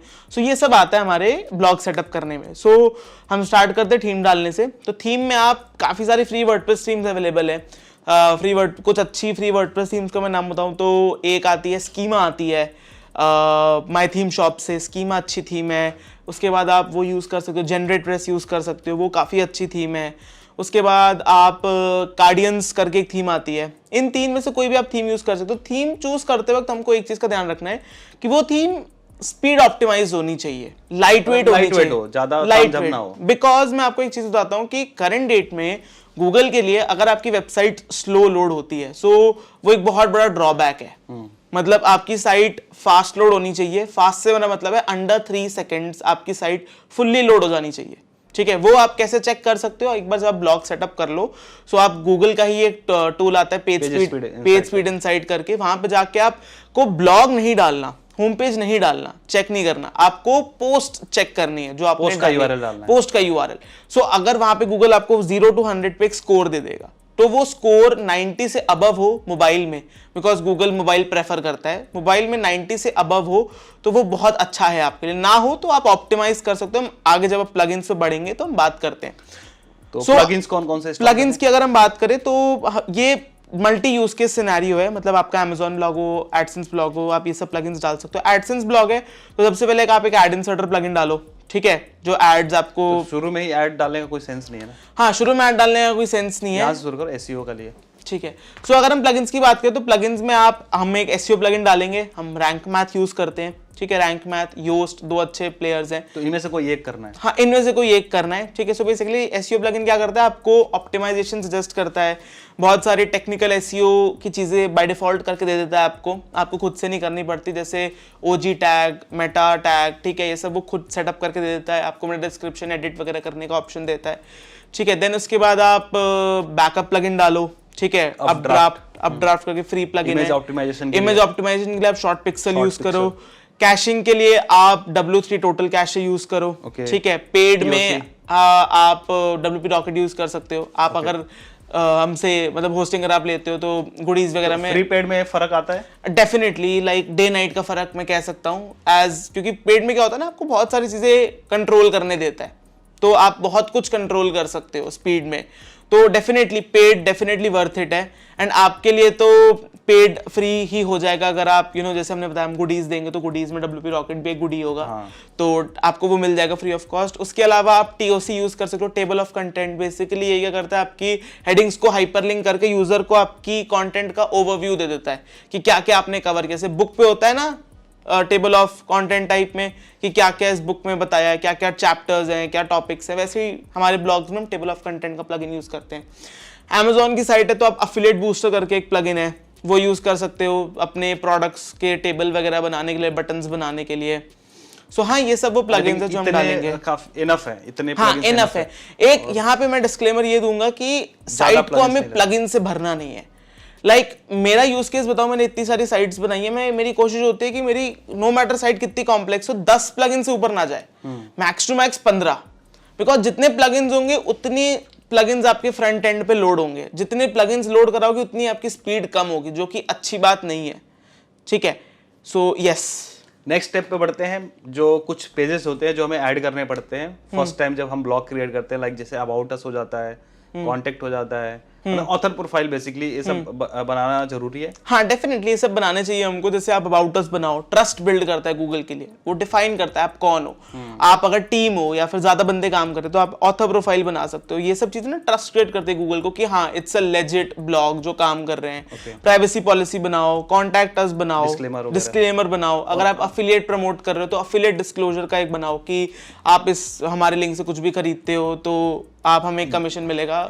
ट्रांसपेरेंट रहो अपने यूजर्स के साथ। और अगर ये सब पेजेस कैसे बनते हैं या फिर इनमें क्या कंटेंट लिखे जाते हैं, सेम वही तरीका अपनाना है। दूसरे वेबसाइट पे जाइए और देखिए उन्होंने क्या ऐड किया हुआ है। हाँ, सिमिलर टाइप का, अगर जो आपके निश से सिमिलर है। एंड अगर मैं इसको और इजी करूं तो आपको कुछ नहीं करना है। जैसे आपको प्राइवेसी पॉलिसी बनाना है, डिस्क्लेमर बनाना है, ठीक है, जनरेटर्स आते हैं। आप गूगल पे जाओ, लिखो प्राइवेसी पॉलिसी जनरेटर, साइट आएगी, वहां पे अपनी डिटेल फुलफिल करो, वो आपको दे देगी, जनरेटर बना के दे देगी, जनरेट करके खुद ही से दे देगी। एंड मेक श्योर करना है हमको कि ये सब जो पेजेस होते हैं प्राइवेसी डिस्क्लेमर, जहां पे हम कॉपीड कंटेंट या फिर उठाया हुआ कंटेंट डालते हैं, इन पेजेस को हमें बाय डिफॉल्ट नो फॉलो करके रखना होता है, इंडेक्स नहीं करवाना होता गूगल में। बिकॉज ये एक स्पेसिमेन कॉपी टाइप का कंटेंट है जो हर जगह बहुत सारे ब्लॉग्स को गूगल को मिलता है। सो इट्स डुप्लीकेट कंटेंट, तो हमें अवॉइड करना चाहिए। अच्छा, बट मुझे नहीं लगता कि अगर वो इंडेक्स हो गया तो इससे कुछ फर्क भी पड़ेगा। फर्क नहीं पड़ता, बट हमें कराना नहीं चाहिए। बिकॉज होता ये है कि आप अगर इन पेजेस को इंडेक्स कराओगे तो आपने ना एक टेक्निकल एसईओ में एक टर्म होता है लिंक इक्विटी, ठीक है, आप वो पावर डिस्ट्रीब्यूट कर रहे हो इन पेजेस को। इनसे आपको कोई बेनिफिट नहीं होने वाला कभी भी, ठीक है। आप प्राइवेसी पॉलिसी अपने ब्लॉग की क्यों रैंक कराओगे? बट हाँ डेफिनेटली आप इनको अगर अपने मेन्यू में डाल रहे हो तो आपने ये ऐसा हो गया ना, जैसे आपने एक ब्लॉग बनाया, ठीक है, उस पर आप 100 लिंक्स बना रहे हो, आपने अब वहां पे मेन्यू में प्राइवेसी पॉलिसी डिस्क्लेमर दिया, तो वो 100 लिंक्स यहाँ पे भी फॉलो हो रहे हैं, वो पावर डिस्ट्रीब्यूट हो रही है, वो पावर आपकी कम हो रही है। आप वो क्यों करना चाहोगे? ओके, तो वो वेस्ट कर रहे हो। बढ़िया बढ़िया टिप था ये, अरोड़ा जी की तरफ से, लाइक हो जाए इस बात के लिए। ओके, इसके बाद हम आते हैं ब्लॉग पोस्ट लिखने पर आते हैं। लाइक हमारा साइट ऑलमोस्ट रेडी हो गया है, तैयार हो चुका है, लॉन्च हो चुका है, अब आप उसको ओपन करके देख सकते हैं, बट वहां पर कुछ कंटेंट नहीं मिलेगा। तो अब हमें ब्लॉग पोस्ट लिखने हैं, तो कैसे शुरू करेंगे? ऑलराइट, सो जैसे हम यहाँ पे इस टॉपिक की बात कर रहे थे, MDRT इन LIC, ठीक है, ये टॉपिक हमें लिखना है। तो सबसे पहले तो हम कंटेंट का ओवरव्यू करते हैं। एक अगर मैं आपको अपना फॉर्मेट बताऊं कि हमारे यहाँ कंटेंट कैसे लिखा जाता है, तो हम अपने राइटर्स को सजेस्ट करते हैं कि पहले तो कुछ चीज़ें हैं जो हम फॉलो करते हैं। हम पहली बात कंटेंट को गूगल डॉक्स में लिखवाते हैं, ठीक है, वहीं पे हम सारा एडिट वगैरह कराते हैं। गूगल डॉक्स पे आप ग्रामरली प्लगइन यूज करो, ठीक है, वो जो है आपकी ग्रामेटिकल मिस्टेक्स को ठीक कर देगा। प्लगइन आपको बताना चाहेंगे जो आप क्रोम एक्सटेंशन के थ्रू लगा सकते हो, ग्रामरली। हाँ जी, जिससे क्या होता है कि जब आप लिखते हो इंग्लिश में तो कभी कभी हम मिस्टेक करते हैं, ह्यूमन है भाई, मिस्टेक्स होते हैं, तो वो मिस्टेक्स आपको बताएगा कि यहाँ पे आपने मिस्टेक किया है, कहाँ पे कॉमा लगाना है, कहाँ पे फुल स्टॉप लगाना है, कोई स्पेलिंग मिस्टेक करते हो तो वहाँ पे भी आ जाएगा। तो काफी आपको हेल्प करेगा। आई थिंक ये फ्री है। हाँ फ्री है, फ्री है। हम ना सबसे पहले कंटेंट की एक स्ट्रक्चर रेडी करते हैं, हमें क्या क्या कवर करना है। जैसे हम MDRT इन LIC की बात कर रहे थे, पॉइंटर्स हम रेडी करते हैं, सब हेडिंग्स डिफाइन करते हैं कि क्या क्या हमें एक्सप्लेन करना है, बॉडी रेडी करते हैं उसकी, उसके बाद उसमें कंटेंट फिल इन करते जाते हैं, ठीक है। फिल करने के बाद हम उसको इधर लाते हैं, रैंक मैथ के थ्रू इसको SEO ऑप्टिमाइज करते हैं। SEO ऑप्टिमाइज से मेरा क्या मतलब है कि हम कीवर्ड्स डालते हैं, इमेजेस डालते हैं, इंटरनल लिंक करना, एक्सटर्नल लिंक करना, रिच कंटेंट डालना, जैसे इमेजेस डालना, यूट्यूब वीडियोस का लिंक डालना, इमेजेस भी डाल रहे हैं तो वहां पे भी इमेजेस को खुद से बनाना, वहां पे भी करना होता है इमेजेस हाँ, को, उसका नाम वगैरह लिखना पड़ता है। हाँ, जैसे मैं बताऊं तो इमेज का भी एसईओ कैसे करते हैं, ऑल टैग्स डालना होता है, टाइटल डालना होता है, ठीक है। एक सेकंड, मैंने इसके ऊपर वीडियो बनाया हुआ है, तो क्यों ना मैं लोगों से बोल दूं कि इस वीडियो को रेफर करें। हाँ, तो गाइस इस पे लाइक एसईओ फ्रेंडली आर्टिकल कैसे लिखना होता है स्टेप बाय स्टेप मैंने बताया हुआ है एक वीडियो में, 5-6 मिनट की वीडियो है, तो आप उसको देख सकते हो। और जब आर्टिकल लिखने वाला जब आपका पोर्शन आएगा तब आप उस वीडियो को देखना, या फिर जब आप आर्टिकल लिखने जाओगे तो उसमें मैंने कुछ गाइडलाइंस दिए हुए हैं कि इन गाइडलाइंस को फॉलो करते हुए आपको आर्टिकल बनाना है। जैसे कि भाई ने बताया कि एक्सटर्नल लिंकिंग करनी है, इंटरनल लिंकिंग करनी है, तो इन सब चीज़ों को भी वहाँ पर ध्यान में रखते हुए आर्टिकल बनाना है। कैसे आप एसईओ प्लगइन को जो भी उसके पॉइंटर्स हैं उनको फुलफिल करते हुए कैसे आप आर्टिकल लिखोगे, तो वो पूरा मैंने एक डिटेल से वीडियो बनाया हुआ है जो एक बिगिनर को भी समझ में आएगा। तो उस वीडियो को आप देख लेना, नीचे मैं इसका लिंक डाल दूंगा। और जैसा कि एक था, शुरू से ही किसी से लिखवाना नहीं है, एग्जैक्टली, खुद से लिखना है। एग्जैक्टली। अब यहाँ पे अब जैसे हम इंटरनल लिंकिंग की बात करें तो यहाँ पे मैं एक टिप और देना चाहूंगा। एक चीज होती है एसईओ में साइलो स्ट्रक्चर करके, ठीक है, इसको थोड़ा आप एक्सप्लेन करें। बिल्कुल। सो साइलो स्ट्रक्चर इज बेसिकली कि हम क्या करते हैं ना, जब भी हम अपनी कैटेगरीज वगैरह बनाते हैं तो हम ना इनको आपस में अच्छे से इंटरलिंक करने के लिए साइलो स्ट्रक्चर यूज करते हैं। इससे क्या होता है ना, एक ट्री बन जाती है। तो साइलो स्ट्रक्चर में क्या होता है कि जैसे हमने डोमेन नेम लिया xyz.com, ठीक है, फिर हमने उसमें हम स्टार्टिंग में LIC कवर करने वाले, ठीक है, LIC के बारे में। सो हम एक कैटेगरी बनाएंगे LIC, ठीक है, फिर हम टर्म्स के बारे में लिखने वाले। सो हम एक सब कैटेगरी बनाएंगे टर्म्स, ठीक है। तो अब जैसे हमने कोई पोस्ट लिखा what is MDRT in LIC, ठीक है, सो हमारा ब्लॉक स्ट्रक्चर ऐसा होगा, साइलो स्ट्रक्चर xyz.com/LIC/terms, ठीक है, /MDRT। सो इससे गूगल को ये पता चलेगा कि ठीक है ये ब्लॉग है, ये LIC के बारे में कवर कर रहा है, ये टर्म्स बता रहा है और ये टर्म बता रहा है MDRT। सो इससे क्या है ना, बहुत अच्छी इंटरनल लिंकिंग होती है और गूगल को ये स्ट्रक्चर काफी पसंद आता है। तो अभी हो गया, हमने आर्टिकल राइटिंग भी कवर कर लिया। आर्टिकल राइटिंग के बाद अब आता है कि भाई अब ट्रैफिक कैसे आएगा। ऑल राइट, सो अब अगर इसका मैं एक रोड मैप, एक टाइमलाइन आपको बताऊं, सो अगर आप जो अभी हमने बताया, नैनो से स्टार्ट करते हो, नैनो नीचे से स्टार्ट करते हो, हैं, ये तो एक दिन के अंदर हो जाएगा जितना अभी तक बताया, ठीक है। सो सबसे पहले आपको अपने साथ एक चैलेंज लेना है कि 3 महीने मैंने कंसिस्टेंसी के साथ एक टॉपिक को पकड़ना है, उसके अराउंड सब कवर करना है, ठीक है। जैसे हमने LIC पकड़ा, सो अब 3 महीने में जो कीवर्ड्स आपको मिलेंगे कवर करने के लिए, आप वो सब कवर करोगे 3 महीने तक। इसके अलावा अपना ध्यान कहीं डाइवर्ट नहीं करोगे, मेरे को लिंक्स बनाने, मेरे को ये करना है, मेरे को ये करना है, ये करना है, कुछ नहीं, कंटेंट लिखो, सिर्फ कंटेंट लिखो 3 महीने, ठीक है। अच्छा कंटेंट, रिच कंटेंट, ठीक है, 100% ओरिजिनल, इमेजेस डालो, वीडियोस डालो, इन्फोग्राफिक्स डालो, रिच बनाओ, यूजर फ्रेंडली बनाओ कि यूजर पढ़े, स्टिक इन करे आपके कंटेंट के साथ। उसके बाद इसके साथ साथ ही ना आप कह रहे हो कि प्रमोट कहां से करें, ट्रैफिक कहां से लाए, उसके लिए आप कोरा यूज करो, उसके लिए आप पिनिटरेस्ट यूज करो। कोरा पे क्या करना होगा? कोरा पे जो जैसे आप LIC के बारे में लिख रहे हो, सो LIC के थ्रेड्स होते हैं कोरा पे, लोग क्वेश्चन पूछते हैं, जाओ वहां पे आंसर करो और बोलो आपको और डिटेल चाहिए तो मेरे ब्लॉग पे आओ। स्पैम नहीं करना है, लिंक नहीं डालना है, लिंक डालो, स्पैम नहीं करना है, वैल्यू प्रोवाइड करो। बट कब मैंने देखा लिंक डालने पे कोरा डिलीट कर देते हैं। ऐसा नहीं है, उसकी भी एक स्ट्रैटेजी होती है। बताइए वो। स्ट्रैटेजी ये होती है कि आपको पहले वैल्यू प्रोवाइड करनी है। अपनी प्रोफाइल को ऐसा क्यों दिखाना है कि आप लिंक प्रमोट कर रहे हो, पहले वैल्यू दो लोगों को, बिना कोई भी मोटिव के आप वहां पे जेन्युइनली काम करो। फिर एक टाइम के बाद आप अगर लिंक भी लगाओगे ना, कोरा मॉडरेटर्स आपकी आंसर्स को नहीं हटाएंगे, बिकॉज उनको दिखेगा कि हाँ आप वैल्यू प्रोवाइड कर रहे हो, आप स्पैम नहीं कर रहे हो। कोरा मॉडरेटर्स आंसर्स इसीलिए उठाते हैं बिकॉज उनको दिखता है आप स्पैम कर रहे हो। स्पैम का मतलब है आप लिंक लगा रहे हो, आप ट्रैफिक लेके जा रहे हो। कोई नेटवर्क क्यों, कोई प्लेटफॉर्म क्यों चाहेगा उनको ट्रैफिक डाइवर्ट करो, सो इसीलिए वो उड़ाते हैं। बट उनको दिखेगा कि आप वैल्यू प्रोवाइड कर रहे हो, लोग एंगेज कर रहे हैं, सो आप लिंक लगाओगे नहीं उठाएगा। हम खुद एक्टिवली मोर देन काफी प्रोफाइल्स पे काम करते हैं, ठीक है, बहुत ज्यादा ट्रैफिक हम कोरा से उठाते हैं, सो हम ये सब चीजें फॉलो करते हैं। और कोरा अभी भी इसलिए एवरग्रीन है क्योंकि कोरा पे अभी भी आई थिंक 400-500 मिलियन का ट्रैफिक है। एग्जैक्टली। एंड अगर मैं आपको एक इंटरेस्टिंग केस स्टडी बताऊं तो मैंने ना बहुत ज्यादा टर्म्स पे देखा है कि कोरा ना कभी कभी गूगल से भी अच्छा कन्वर्ट होता है। मतलब कोरा के पास इतनी क्वालिटी और वेल एजुकेटेड ऑडियंस आती है, सो कोरा को आप लाइटली नहीं ले सकते। अपार्ट फ्रॉम कोरा आप पिनिटरेस्ट यूज कर सकते हो, जैसे आपने थंबनेल्स बनाए, ठीक है, सो आप उन थंबनेल्स को कोरा पे डाल सकते हो, पिंटरेस्ट पे डाल सकते हो। उन थंबनेल जो भी आपने थंबनेल्स वगैरह बनाए उसको पिंटरेस्ट पे डालो, फीड्स बनाओ, लोग देखते हैं क्योंकि आपने फीचर्ड इमेज बनाई है, आपने कोई इन्फोग्राफिक बनाया, उसको कोरा पे डालो क्योंकि उसको आप पिंटरेस्ट पे डालो, बिकॉज पिंटरेस्ट भी रैंक करता है गूगल पे, ठीक है, इन सब टर्म्स के लिए, इमेजेस के लिए रैंक करता है, इनफैक्ट सर्प में आता है लिंक विद प्रॉपर लिंक के साथ। सो आप पिंटरेस्ट और कोरा को अंडर एस्टिमेट नहीं कर सकते ट्रैफिक लाने के लिए। बट मैं घुमा फिरा के ये कहूंगी आपको स्पैम नहीं करना है, बस लिंक नहीं लगाना है, वैल्यू प्रोवाइड करनी है, because we are in 2022। So spam करोगे तो डेफिनेटली आपको कोई टिकने नहीं देगा। सब चाहते हैं कि आप उनके प्लेटफॉर्म पे आ रहे हो तो वैल्यू प्रोवाइड करो। So that is the thing. एक और चीज हम बात करते हैं कि लोग बोलते हैं यार ऑलरेडी लोगों ने सारा चीज कवर कर लिया है, हम कहाँ से नया टॉपिक लाएं या फिर फ्रेश टॉपिक लाएं। अब देखिए जैसे हमने अभी स्टार्टिंग में ही दिखाया था कि मनी कंट्रोल का ट्रैफिक विद टाइम बढ़ता जा रहा है, राइट। सो ऐसा नहीं है कि सबने सब कवर कर रखा है। हमने बात की ना लो हैंगिंग फ्रूट्स हमेशा होती है, हमने मनी कंट्रोल से लो हैंगिंग फ्रूट लोगों को निकाल के दिखाए, क्योंकि कोई भी ब्लॉग का 100% कंटेंट नहीं रैंक करता, कभी नहीं कर सकता। आप खुद सोचो क्या पॉसिबल है आपके लिए सब कुछ वेल टू डू रखना? नहीं। क्या मनी कंट्रोल के लिए पॉसिबल है वो 100,000 बंदों की भी टीम लगा दे, वो अपना सारा कंटेंट एक बार में अपडेट नहीं कर सकते। सो आपको वो हॉटस्पॉट पॉइंट्स पकड़ने हैं, वो फ्रूट्स पकड़ने हैं जिस पे कोई ध्यान नहीं दे रहा है, बट वही आपको रिसर्च करनी होगी। ये एक दिन का करना पड़ेगा, आपको थोड़ा देखना पड़ेगा, थोड़ा अपना ब्रेन यूज करना पड़ेगा, थोड़ा ब्रेन स्टॉर्मिंग करनी होगी। ये नहीं कि मेरे को ऐसा नहीं कि मेरे को आधे घंटे में नीच चाहिए, नहीं, टेक योर टाइम, एक हफ्ता ले लो, थोड़ी रिसर्च करो, यूट्यूब पे जाओ, टर्म्स देखो, गूगल सर्च करो कि लोग क्या सर्च कर रहे हैं, ठीक है, गूगल खुद सजेस्ट करता है, ठीक है। आप LIC सर्च करके स्पेस दे दो गूगल सर्च में, आपको टर्म्स आएंगे, एक्सप्लोर करो। एक्सप्लोर करने के लिए एक एक्सटेंशन आता है कीवर्ड एवरीवेयर, वो प्लगइन डालो, तो आप कोई भी वर्ड डालो गूगल के अंदर, वो आपको साइड में और ज्यादा कीवर्ड आइडियाज देगा। तो ये सब चीजें करोगे तो आपको डेफिनेटली नीश आइडिया, टॉपिक्स, नैनो नीश, माइक्रो नीश मिलेंगी। Okay, great.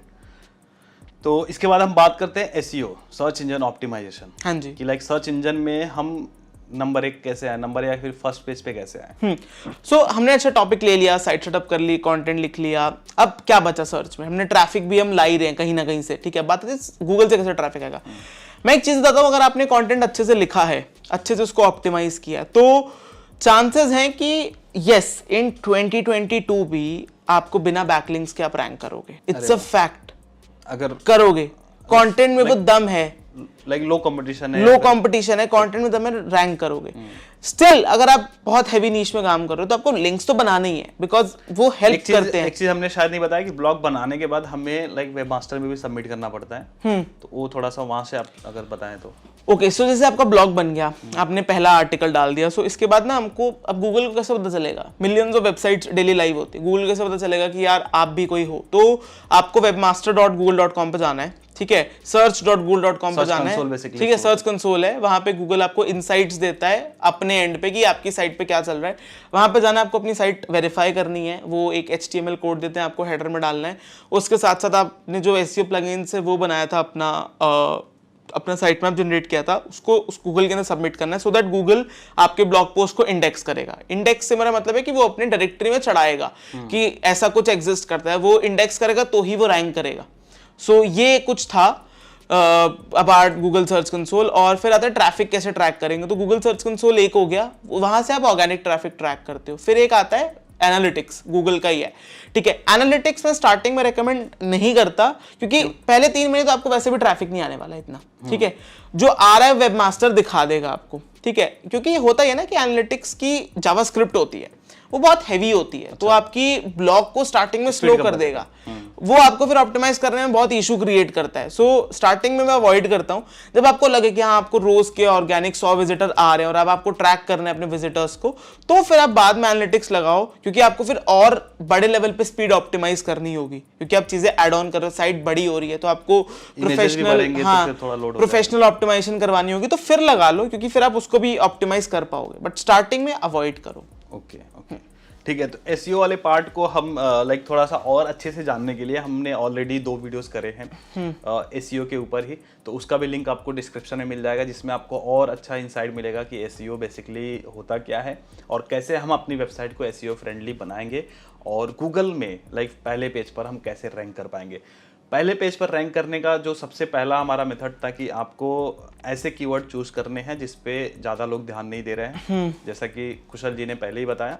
एंड उसके बाद भी जब हम आर्टिकल लिखते समय हमें ध्यान देना है कि किस तरीके से हमें कीवर्ड प्लेस करना है, ज़्यादा भी कीवर्ड नहीं डालने हैं। तो वो एसईओ फ्रेंडली जब आर्टिकल आप लिखोगे, वो जो मैंने वीडियो बताया उसको देखने के बाद, तो आपका ऑटोमेटिकली वो रैंक होने लायक होगा और वो रैंक होगा। ठीक है, इतना हो गया। अब इसके बाद लाइक इसी में एक टेक्निक होती है जिसमें लोग बोलते हैं कि बड़े बड़े पोस्ट बनाओ, बड़े बड़े आर्टिकल बनाओ। स्काईस्क्रेपर टेक्निक ये बेसिकली कितना फायदेमंद है? ये फायदेमंद एक कुछ नीशेस में होता है, ठीक है, बट जैसे हम स्टार्टिंग से एक चीज पे फोकस कर रहे हैं, इंटेंट नहीं खराब होना चाहिए। ठीक है, अब इसको अगर मैं समराइज कर दूं ना, बहुत इजी, कि आपको कितना बड़ा कंटेंट लिखना है। टॉप 5 पेजेस का आप एवरेज वर्ड काउंट निकाल लो, उसके हिसाब से आप 10-20% इंफॉर्मेशन ऐड ऑन कर सकते हो इफ रिक्वायर्ड। इफ नॉट तो वो आप एवरेज वर्ड काउंट पर स्टिक करके अपना कंटेंट बनाओ, ज्यादा इमेजेस ऐड करो, इजी रखो, इमेजेस के साथ साथ अपने पैराग्राफ्स को छोटा रखो। ठीक है, और पैराग्राफ्स के साथ सब हेडिंग्स का काफी यूज करो, H3s H4s का यूज करो कंटेंट में। ठीक है, बिकॉज वो हेल्प करता है गूगल को स्निपेट दिखाने में, बिकॉज पैराग्राफ जितने बड़े होंगे गूगल उसको स्निपेट में नहीं दिखाएगा। ठीक है, पैराग्राफ को छोटे रखने की कोशिश करो, 4 पैराग्राफ से एक्सीड मत करो अपना कंटेंट। ठीक है, कोई भी सब हेडिंग्स को, कंटेंट को सब हेडिंग्स में डिवाइड करें। तो ये सब चीजें हम करेंगे तो हाँ, डेफिनेटली हमारा जो कंटेंट है वो अच्छा रैंक करेगा। और जैसा आपने कहा था, कितना बड़ा कंटेंट होना चाहिए, बड़ा कंटेंट क्या बेटर रैंक करता है, हर केस में नहीं, कुछ केसेस में करता है। तो वो आप कैसे डिफाइन करोगे? एवरेज वर्ड काउंट निकालो, देखो आप कितना लिख पा रहे हो उस इंफॉर्मेशन के अराउंड, फिर देखो क्या कुछ मिस आउट हो रहा है, क्या कुछ आप एड ऑन डाल सकते हो जो वैल्यू प्रोवाइड करेगा, जो हुक क्रिएट करेगा। अगर हाँ, तो डेफिनेटली आप उसको एड ऑन कर सकते हो। एक और चीज आता है प्लेजियरिज्म। प्लेगरिज्म मैटर करता है? Yes it does. कुछ नीशेस में हाई क्वालिटी कंटेंट मैटर करता है, बट कुछ नीशेस में ये बिल्कुल भी रेलेवेंट नहीं है। So it depends on niche to niche. Like लोग बोलते हैं कि कितना % मैच हो जाएगा तो आर्टिकल डालने लायक नहीं है। यार अब जैसे मैं आपको एक एग्जांपल दूं, आप लैपटॉप्स के ऊपर लिख रहे हो, अब जैसे ये मैकबुक है, ठीक है, तो अगर मैकबुक के अंदर 13 इंच की स्क्रीन है तो वो 13 इंच की ही रहेगी, दैट्स अ यूनिवर्सल फैक्ट। फिर न्यूज़ इतने सारे आते हैं। हाँ ठीक है, तो गूगल को पता है कि what are the common terms. ठीक है, आपको लैंग्वेज बदलनी है, फैक्ट्स नहीं बदलने। प्लेगरिज्म डजंट मीन कि आप फैक्ट बदल दो, स्टाइल चेंज कर सकते स्टाइल चेंज कर सकते हो, नरेशन चेंज कर सकते हो, वॉइस ऑफ स्पीच चेंज कर सकते हो। एक नया है गूगल की तरफ से वेब स्टोरीज करके, सो लोग उसका भी यूज कर सकते हैं, वो भी काफी अच्छी चीज है। हमने ब्लॉग पोस्ट बनाया तो क्या हमें अपने सोशल मीडिया पे शेयर करना चाहिए? अब सी इट्स, अब मैं अगर बात करूं ना तो यहाँ पे 2 कॉन्सेप्ट होते हैं एक ब्लॉगर के। ठीक है, एक कॉन्सेप्ट होता है कि आप एक ब्रांड बिल्ड कर रहे हो, तो आप अपनी ऑडियंस बनाना चाहते हो, मल्टीपल प्रेजेंस बनाना चाहते हो, फेसबुक, इंस्टा, ट्विटर, XYZ जगह पे। फिर एक कॉन्सेप्ट होता है चर्न बर्न वाला, कि आप आए, आपने पैसा लगाया, आपने पैसे कमाए, आप चले गए। तो उस केस में तो हम सोशल मीडिया हम नहीं बनाते। जैसे मैं मोस्टली चर्न बर्न मॉडल पे काम करता हूँ कि आया, ब्लॉग बनाया, टॉपिक्स देखे, कंटेंट लिखवाया, बैकलिंक्स बनाया, रैंक कराया, खत्म। ठीक है, सेल आउट कर दिया उसको। ठीक है, मैंने आज तक ज्यादा, अच्छा, मतलब आप भी ब्लॉग्स इसीलिए बनाते हो, पैसे जब कमाने लगते हो फिर इसको सेल कर देते हो? सेल ऑफ कर देते हैं हम लोग। ओके, तो एक आपने बताया था तभी आपने कुछ $50,000 में सेल हाँ, किया था। हाँ, सो बेसिकली हम लोग ना, जैसे उस टाइम पे तो मेरा होता था कि मैं डिसेंट फ्लिप्स करता था, मतलब साल में 1-2 साइट बनाई, फ्लिप कर दी। अब क्या है कि हम लोग हर क्वार्टर 5, 6, 7, 8 साइट्स निकालते हैं, जो भी हम। एवरेज सेलिंग प्राइस क्या होती है? $5,000 to $6,000 सेल करने का? हाँ, सेलिंग प्राइस। तो कितनी अर्निंग होती है उस पे मतलब एनीवे, जैसे हमने कहा 100 साइट्स का नेटवर्क है, तो अब हर साइट तो $1,000 कमा नहीं सकती, तो एक मिनिमम फिगर $100 होता है। मतलब $100, $50 डिपेंडिंग। इससे कभी क्या होता है ना कि हम कुछ नीचे ट्राई करते हैं, वो वर्कआउट नहीं करती, या फिर वो बहुत पोटेंशियल मांगती है, तो जितना भी वो बना रही होती है, हम एक एग्जिट ले लेते हैं एक डिसेंट ROI के ऊपर से। हमने $2,000 लगाया, हमको $7-8,000 की फ्लिप हो रही है, तो हम फ्लिप कर देते हैं। इन द मीन टाइम बड़े ब्लॉग्स पे भी काम चलता रहता है, जो हम डिसेंट फिगर पे फ्लिप करते हैं $50,000-60,000 के आसपास। बढ़िया। तो जैसे अरोड़ा जी ने बताया कि हमें उस तरह के ब्लॉग पोस्ट को शेयर करना चाहिए अगर लगता है कि सोशल मीडिया पे उसकी ऑडियंस है। एग्जैक्टली, उनके पास शेयर करो, अदरवाइज ऑर्गेनिक चलने दो। ऑर्गेनिक में काफी पोटेंशियल है। शेयरिंग करने के लिए Quora, Pinterest, web stories more than enough है। एक और टर्म बहुत ज्यादा यूज होता है, बैकलिंक। हाँ जी, इसके बारे में आप थोड़ा फोकस डालिए। सो जब हम एसईओ की बात करते हैं, एसईओ 3 पार्ट्स में डिवाइडेड होता है, on page, of page, technical. ठीक है, सो अगर ऑन पेज हमने बता दिया है, जो भी आप लिखोगे, जैसे साइट रखोगे, टेक्निकल हो गया स्पीड, अपना स्पीड हो गया, फिर साइट की लुक फील कितनी जल्दी लोड अप हो रही है, ठीक है, ब्रेड क्रम्स वगैरह, ये सब टेक्निकल एसईओ में आ गया, स्कीमा पुटअप करना, ठीक है। देन उसके बाद आता है ऑफ पेज। ऑफ पेज में क्या होता है, हम बैकलिंक्स बनाते हैं। बैकलिंक से मेरा मतलब है कि दूसरी साइट्स आपको रेफर करती है तो गूगल को वो ट्रस्ट फैक्टर बनाने में हेल्प करता है। इट इज लाइक जैसे आप मेरे को रेफर कर रहे हो, सो लोग शायद मेरे पे ट्रस्ट करेंगे कि हाँ अगर सतीश ने इसको फीचर किया तो ये सम अथॉरिटी कुछ होल्ड अप करता है। तो ऐसे ही अगर satishkushwaha.com kushalarora.in को लिंक करेगा तो वो एक बैकलिंक हुआ, एक लिंक हुआ जो आप मेरे को दे रहे हो, रेफर कर रहे हो। सो हाँ, बैकलिंक्स इज अ थिंग जिससे जो हम एसईओ में करते हैं अपनी रैंकिंग इंक्रीज करने के लिए, ब्लॉग की अथॉरिटी वगैरह बिल्ड करने के लिए। अब आप पूछोगे कि ये कैसे कर सकते हैं। जैसे हमने पहले बात की थी, सबसे सिंपल अप्रोच होती है just look at your competitor, वो क्या कर रहा है। सेम एचरेफ्स में हम जाएंगे, जैसे हमने देखा था कि साइट एक्सप्लोरर करके एक फीचर होता है, वहां पे बैकलिंक्स का एक सेक्शन होता है। बैकलिंक्स पे जाएंगे, वन बाय वन करके हम उन बैकलिंक्स को देख सकते हैं, ठीक है। सो दिस इज हाउ आप बैकलिंक्स बना सकते हो। कॉम्पिटिटर के पास जाओ, एचरेफ्स में डालो, ठीक है, जैसे मैंने करके दिखाया था। उसने कहाँ पे बनाया है वो चेक करो, वो चेक करो, देखो आप उसको बना सकते हो नहीं बना सकते हो। जैसे इसकी भी ना काफी क्लासिफिकेशंस होती हैं कि एक होते हैं फ्री लिंक्स जो हम खुद से बना सकते हैं, एक होते हैं पेड लिंक्स, गेस्ट पोस्ट करना। फ्री लिंक कैसे बना सकते फ्री लिंक जैसे सपोज करिए वो कोई फोरम है, कोरा एक फोरम है, तो कोरा पे आप इजीली साइन अप करके बना सकते हो, ठीक है।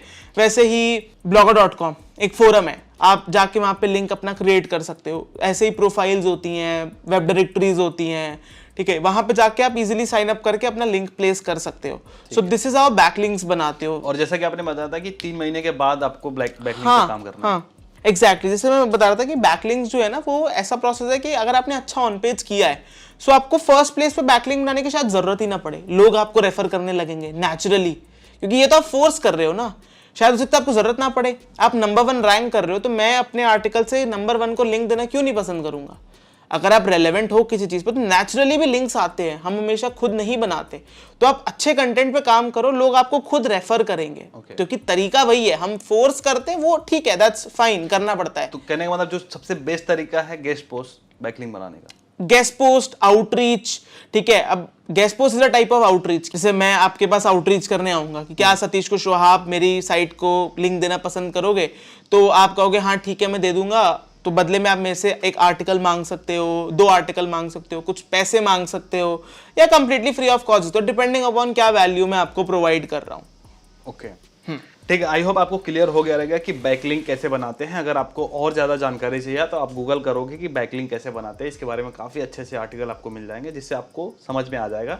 ये प्रोसेस हम उतना आपको वैसे हमने बता दिया है, बेसिक तरीका गेस्ट पोस्ट के लिए कैसे रीच आउट करना है लोगों को, जो काफ़ी बढ़िया तरीका है बैकलिंक बनाने के लिए, ठीक है। अब इसके बाद मेन आते हैं पैसे कैसे कमाएं। भाई इतना कुछ तो हमने तिकड़मबाजी कर ली, अब भाई मेन चीज़ पैसा कैसे आएगा। तो जैसे हमने स्टार्टिंग में डिस्कस किया था कि इट्स प्रीटी सिंपल।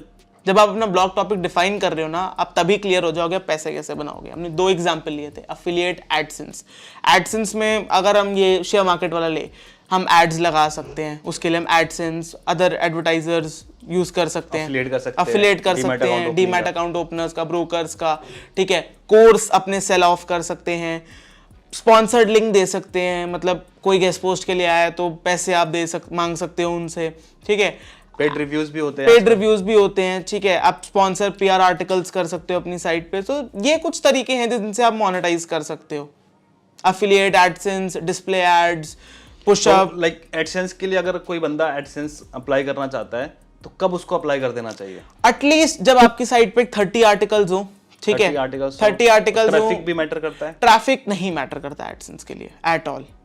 तो अगर जैसे ट्रैफिक ही ना आ रहा है तो फिर एडसेंस लगा के मतलब क्या है? टेक है अपना अपना, जैसे बंदे कुछ लगा के खुश हो जाते हैं, बट हाँ डेफिनेटली फायदा तो कोई होता नहीं है। एक बार आपको ट्रैफिक आना शुरू करे फिर ही लगाओ तो ही फायदा है, बिकॉज कम ट्रैफिक में आप एडसेंस लगा दोगे, अब उस पे क्लिक बॉम्बिंग होने लगे, उतना ट्रैफिक नहीं है, एडसेंस उड़ सकता है आपका, डिसअप्रूव कर सकता है। बहुत सही चीज बताइए यार, क्योंकि देखो ट्रैफिक कम होगा तो हो सकता है आपके झलने वाले क्लिक करना शुरू कर दिया आपके ब्लॉग पे जितने भी एड्स आ रहे हैं। जब ज्यादा क्लिक्स होंगे, सीटीआर बढ़ेगा तो एडसेंस उसको डिसेबल भी कर सकता है। एग्जैक्टली। तो ये आपके लिए रिस्क है। तो ऐसे में जैसे कि अरोड़ा जी ने बताया, ट्रैफिक थोड़ा आए उसके बाद आप अप्लाई करो, और ट्रैफिक आने के बाद ही आपको कमाई होगी। तो पहला फोकस आपको होना चाहिए क्वालिटी कंटेंट पे, ट्रैफिक लाने पे। इवन जैसे 3 महीना हो जाने के बाद आपको पुराने जो ये 3 महीना पुराना जो कंटेंट हो गया उसको अपडेट करो। हाँ, बिकॉज अब हाँ हम इस पे आते हैं कि लोग क्या करते हैं ना, कंटेंट लिख दिया छोड़ दिया, ठीक है। होता क्या, विद टाइम चीजें चेंज होती हैं, और हम बार बार कीवर्ड इंटेंट की बात कर रहे थे। कीवर्ड का इंटेंट भी चेंज होता है, टॉपिक्स ऐड ऑन होते हैं, इंफॉर्मेशन चेंज होती है। तो विद टाइम आपको कंटेंट भी अपडेट करते रहना है, क्योंकि आपको गूगल के सामने हमेशा रेलेवेंट रहने के लिए अपने कंटेंट को टाइम टाइम पे अपडेट करना चाहिए। अच्छा होता है, एसईओ में काफी बेनिफिट मिलता है। और अपडेट का मतलब सिर्फ ये नहीं कि आपको कंटेंट एडिशन करना है, कुछ हटा सकते हो, कुछ नया ऐड कर सकते हो। तो ये सब कुछ चीजें हैं जो लोग मिस आउट कर देते हैं, बट करनी नहीं चाहिए।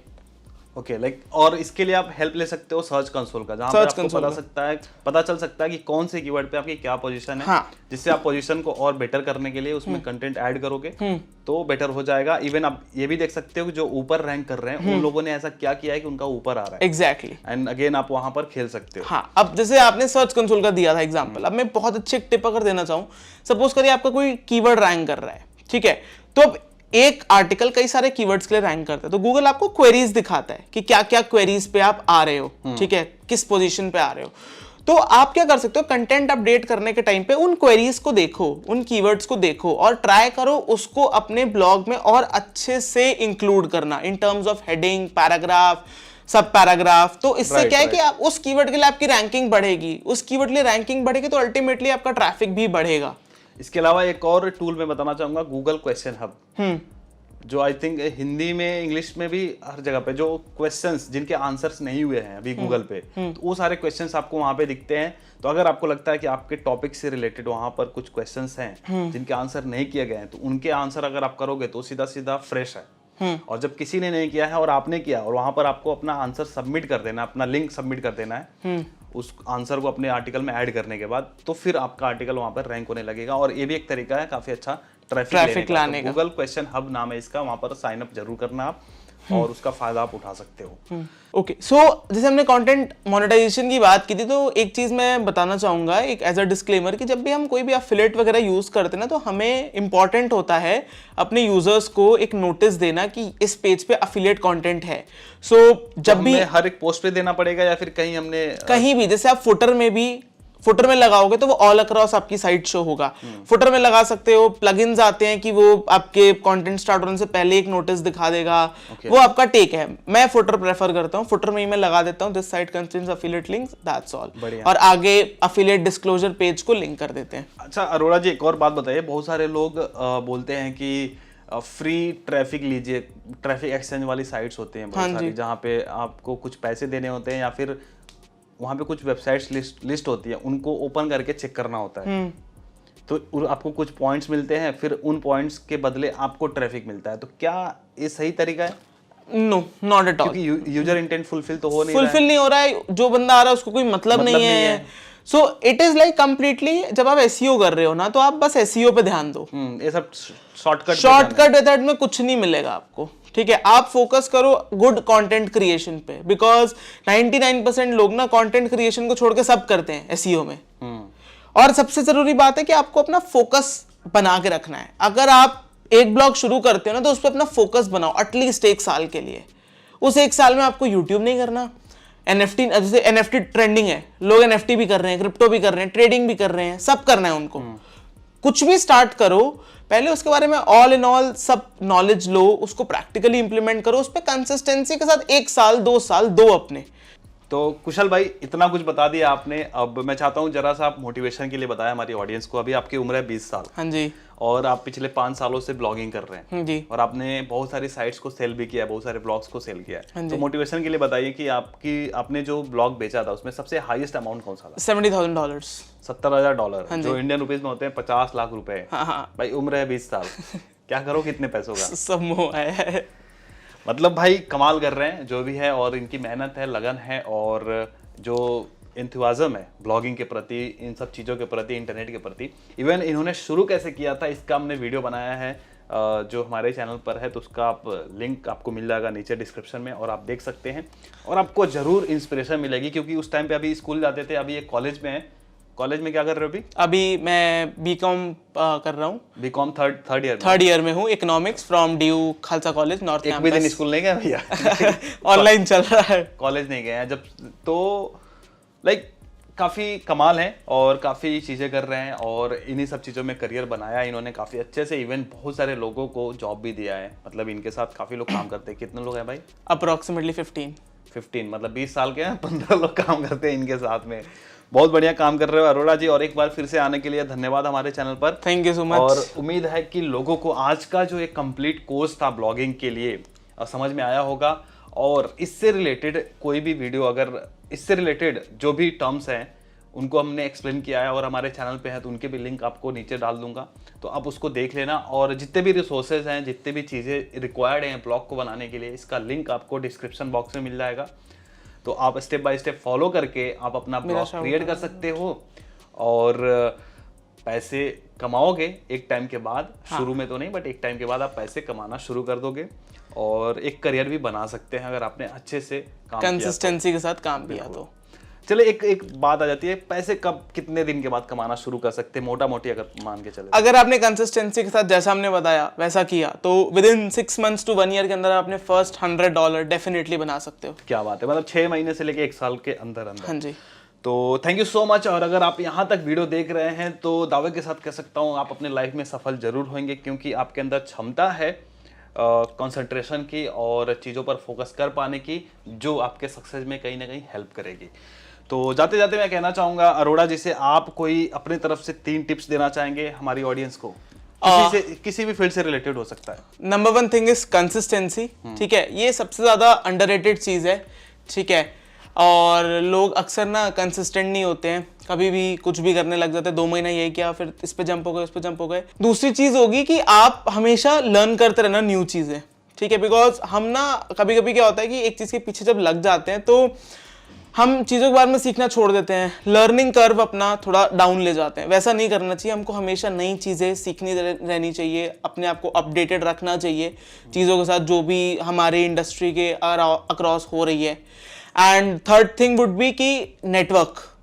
क्या बात है, नेटवर्किंग। बिकॉज जो जैसे मैं अगर जहां पर भी आज हूं तो मैं उसमें ना बहुत बड़ा पार्ट अपनी नेटवर्किंग को देता हूं। ठीक है, because networking is always an underrated thing, जो लोग बहुत ज्यादा अंडररेट करते हैं कि यार नेटवर्किंग से कुछ नहीं होता, टाइम वेस्ट होता है, मेरा भी हुआ है। मैं अगर आज नहीं यार, ऐसा नहीं है कि नेटवर्किंग से कुछ नहीं होता। हाँ, वही है, नेटवर्किंग से बहुत कुछ होता है। मैं जानता हूँ, 2.5 साल पहले मैं मिला था, 2.5 साल पहले अरोड़ा जी से, और तब एक बच्चे जैसे थे और अभी मतलब यार कमाल कर रहे हैं। तो और मुझे भी पता है कि अभी इंडस्ट्री में, ब्लॉगिंग इंडस्ट्री में इनको कौन नहीं जानता होगा, हर कोई जानता है।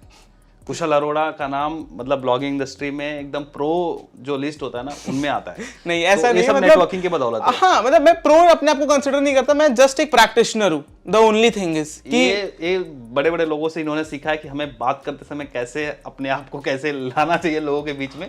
तो एक बड़प्पन होने के लिए बोल देते हैं प्रैक्टिशनर हूँ अभी। नहीं, बिकॉज देखिए, आप कभी भी किसी चीज में एक्सपर्ट नहीं हो सकते, हमेशा वो समथिंग आपके पास होगा कुछ नया लर्न करने के लिए। बिल्कुल बिल्कुल। तो अब जैसे हमेशा चीजें अपडेट होती रहती है, मैं अपने आप को एक्सपर्ट कैसे कह दूं अगर मैं अपडेट नहीं रखूंगा? तो I am just a practitioner. धीरे धीरे स्पीकर भी बन जाएंगे अरोड़ा जी। ओके, तो भाई को आप फॉलो कर सकते हैं, इनका नीचे डिस्क्रिप्शन में मैं लिंक डाल दूंगा इंस्टाग्राम का। जो भी कुछ पूछना होगा पर्सनली पूछ सकते हो, अगर भाई फ्री रहेंगे कभी तो आपको बता देंगे, रिप्लाई कर देंगे।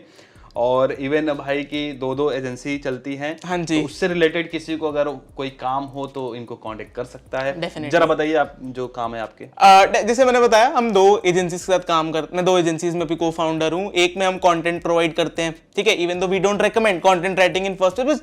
शायद हो सकता है कोई बिगिनर ये वीडियो ना देख रहा हो, हाँ, जो ठीक है, जिनको जरूरत है, जो लग रहा है स्केल अप करना चाहते हैं, हम उनको उनके ब्लॉग्स चीजें ग्रो अप करने में हेल्प कर सकते हैं। किसी को ऑल टुगेदर कुछ भी डिजिटल मार्केटिंग, अपने आप को मार्केट कराने के लिए कुछ भी चाहिए, so we have all the solutions for it. तो दोस्तों फिलहाल के लिए इस वीडियो में इतना ही। उम्मीद है कि आपको आज का वीडियो पसंद आया होगा। पसंद आया तो इसको लाइक करें और साथ ही साथ इस वीडियो को शेयर करें। और जिसको भी ब्लॉगिंग से रिलेटेड कोर्स ढूंढ रहा है फ्री में, ऑफ कोर्स ये बिल्कुल फ्री है, तो उसको ये वीडियो जरूर शेयर करिए। और इस चैनल को सब्सक्राइब करिए अगर आप पहली बार आ रहे हैं तो, क्योंकि मैं यहाँ पर ऐसे ही मनी मेकिंग से रिलेटेड वीडियोस लेके आता रहता हूँ, एकदम फुल फ्री में और एकदम फुल डेप्थ में। तो ऐसा प्रीमियम कंटेंट आपको हर जगह नहीं मिलेगा, तो इस चैनल को सब्सक्राइब जरूर करें। और साथ ही साथ बेल आइकन को भी प्रेस करें।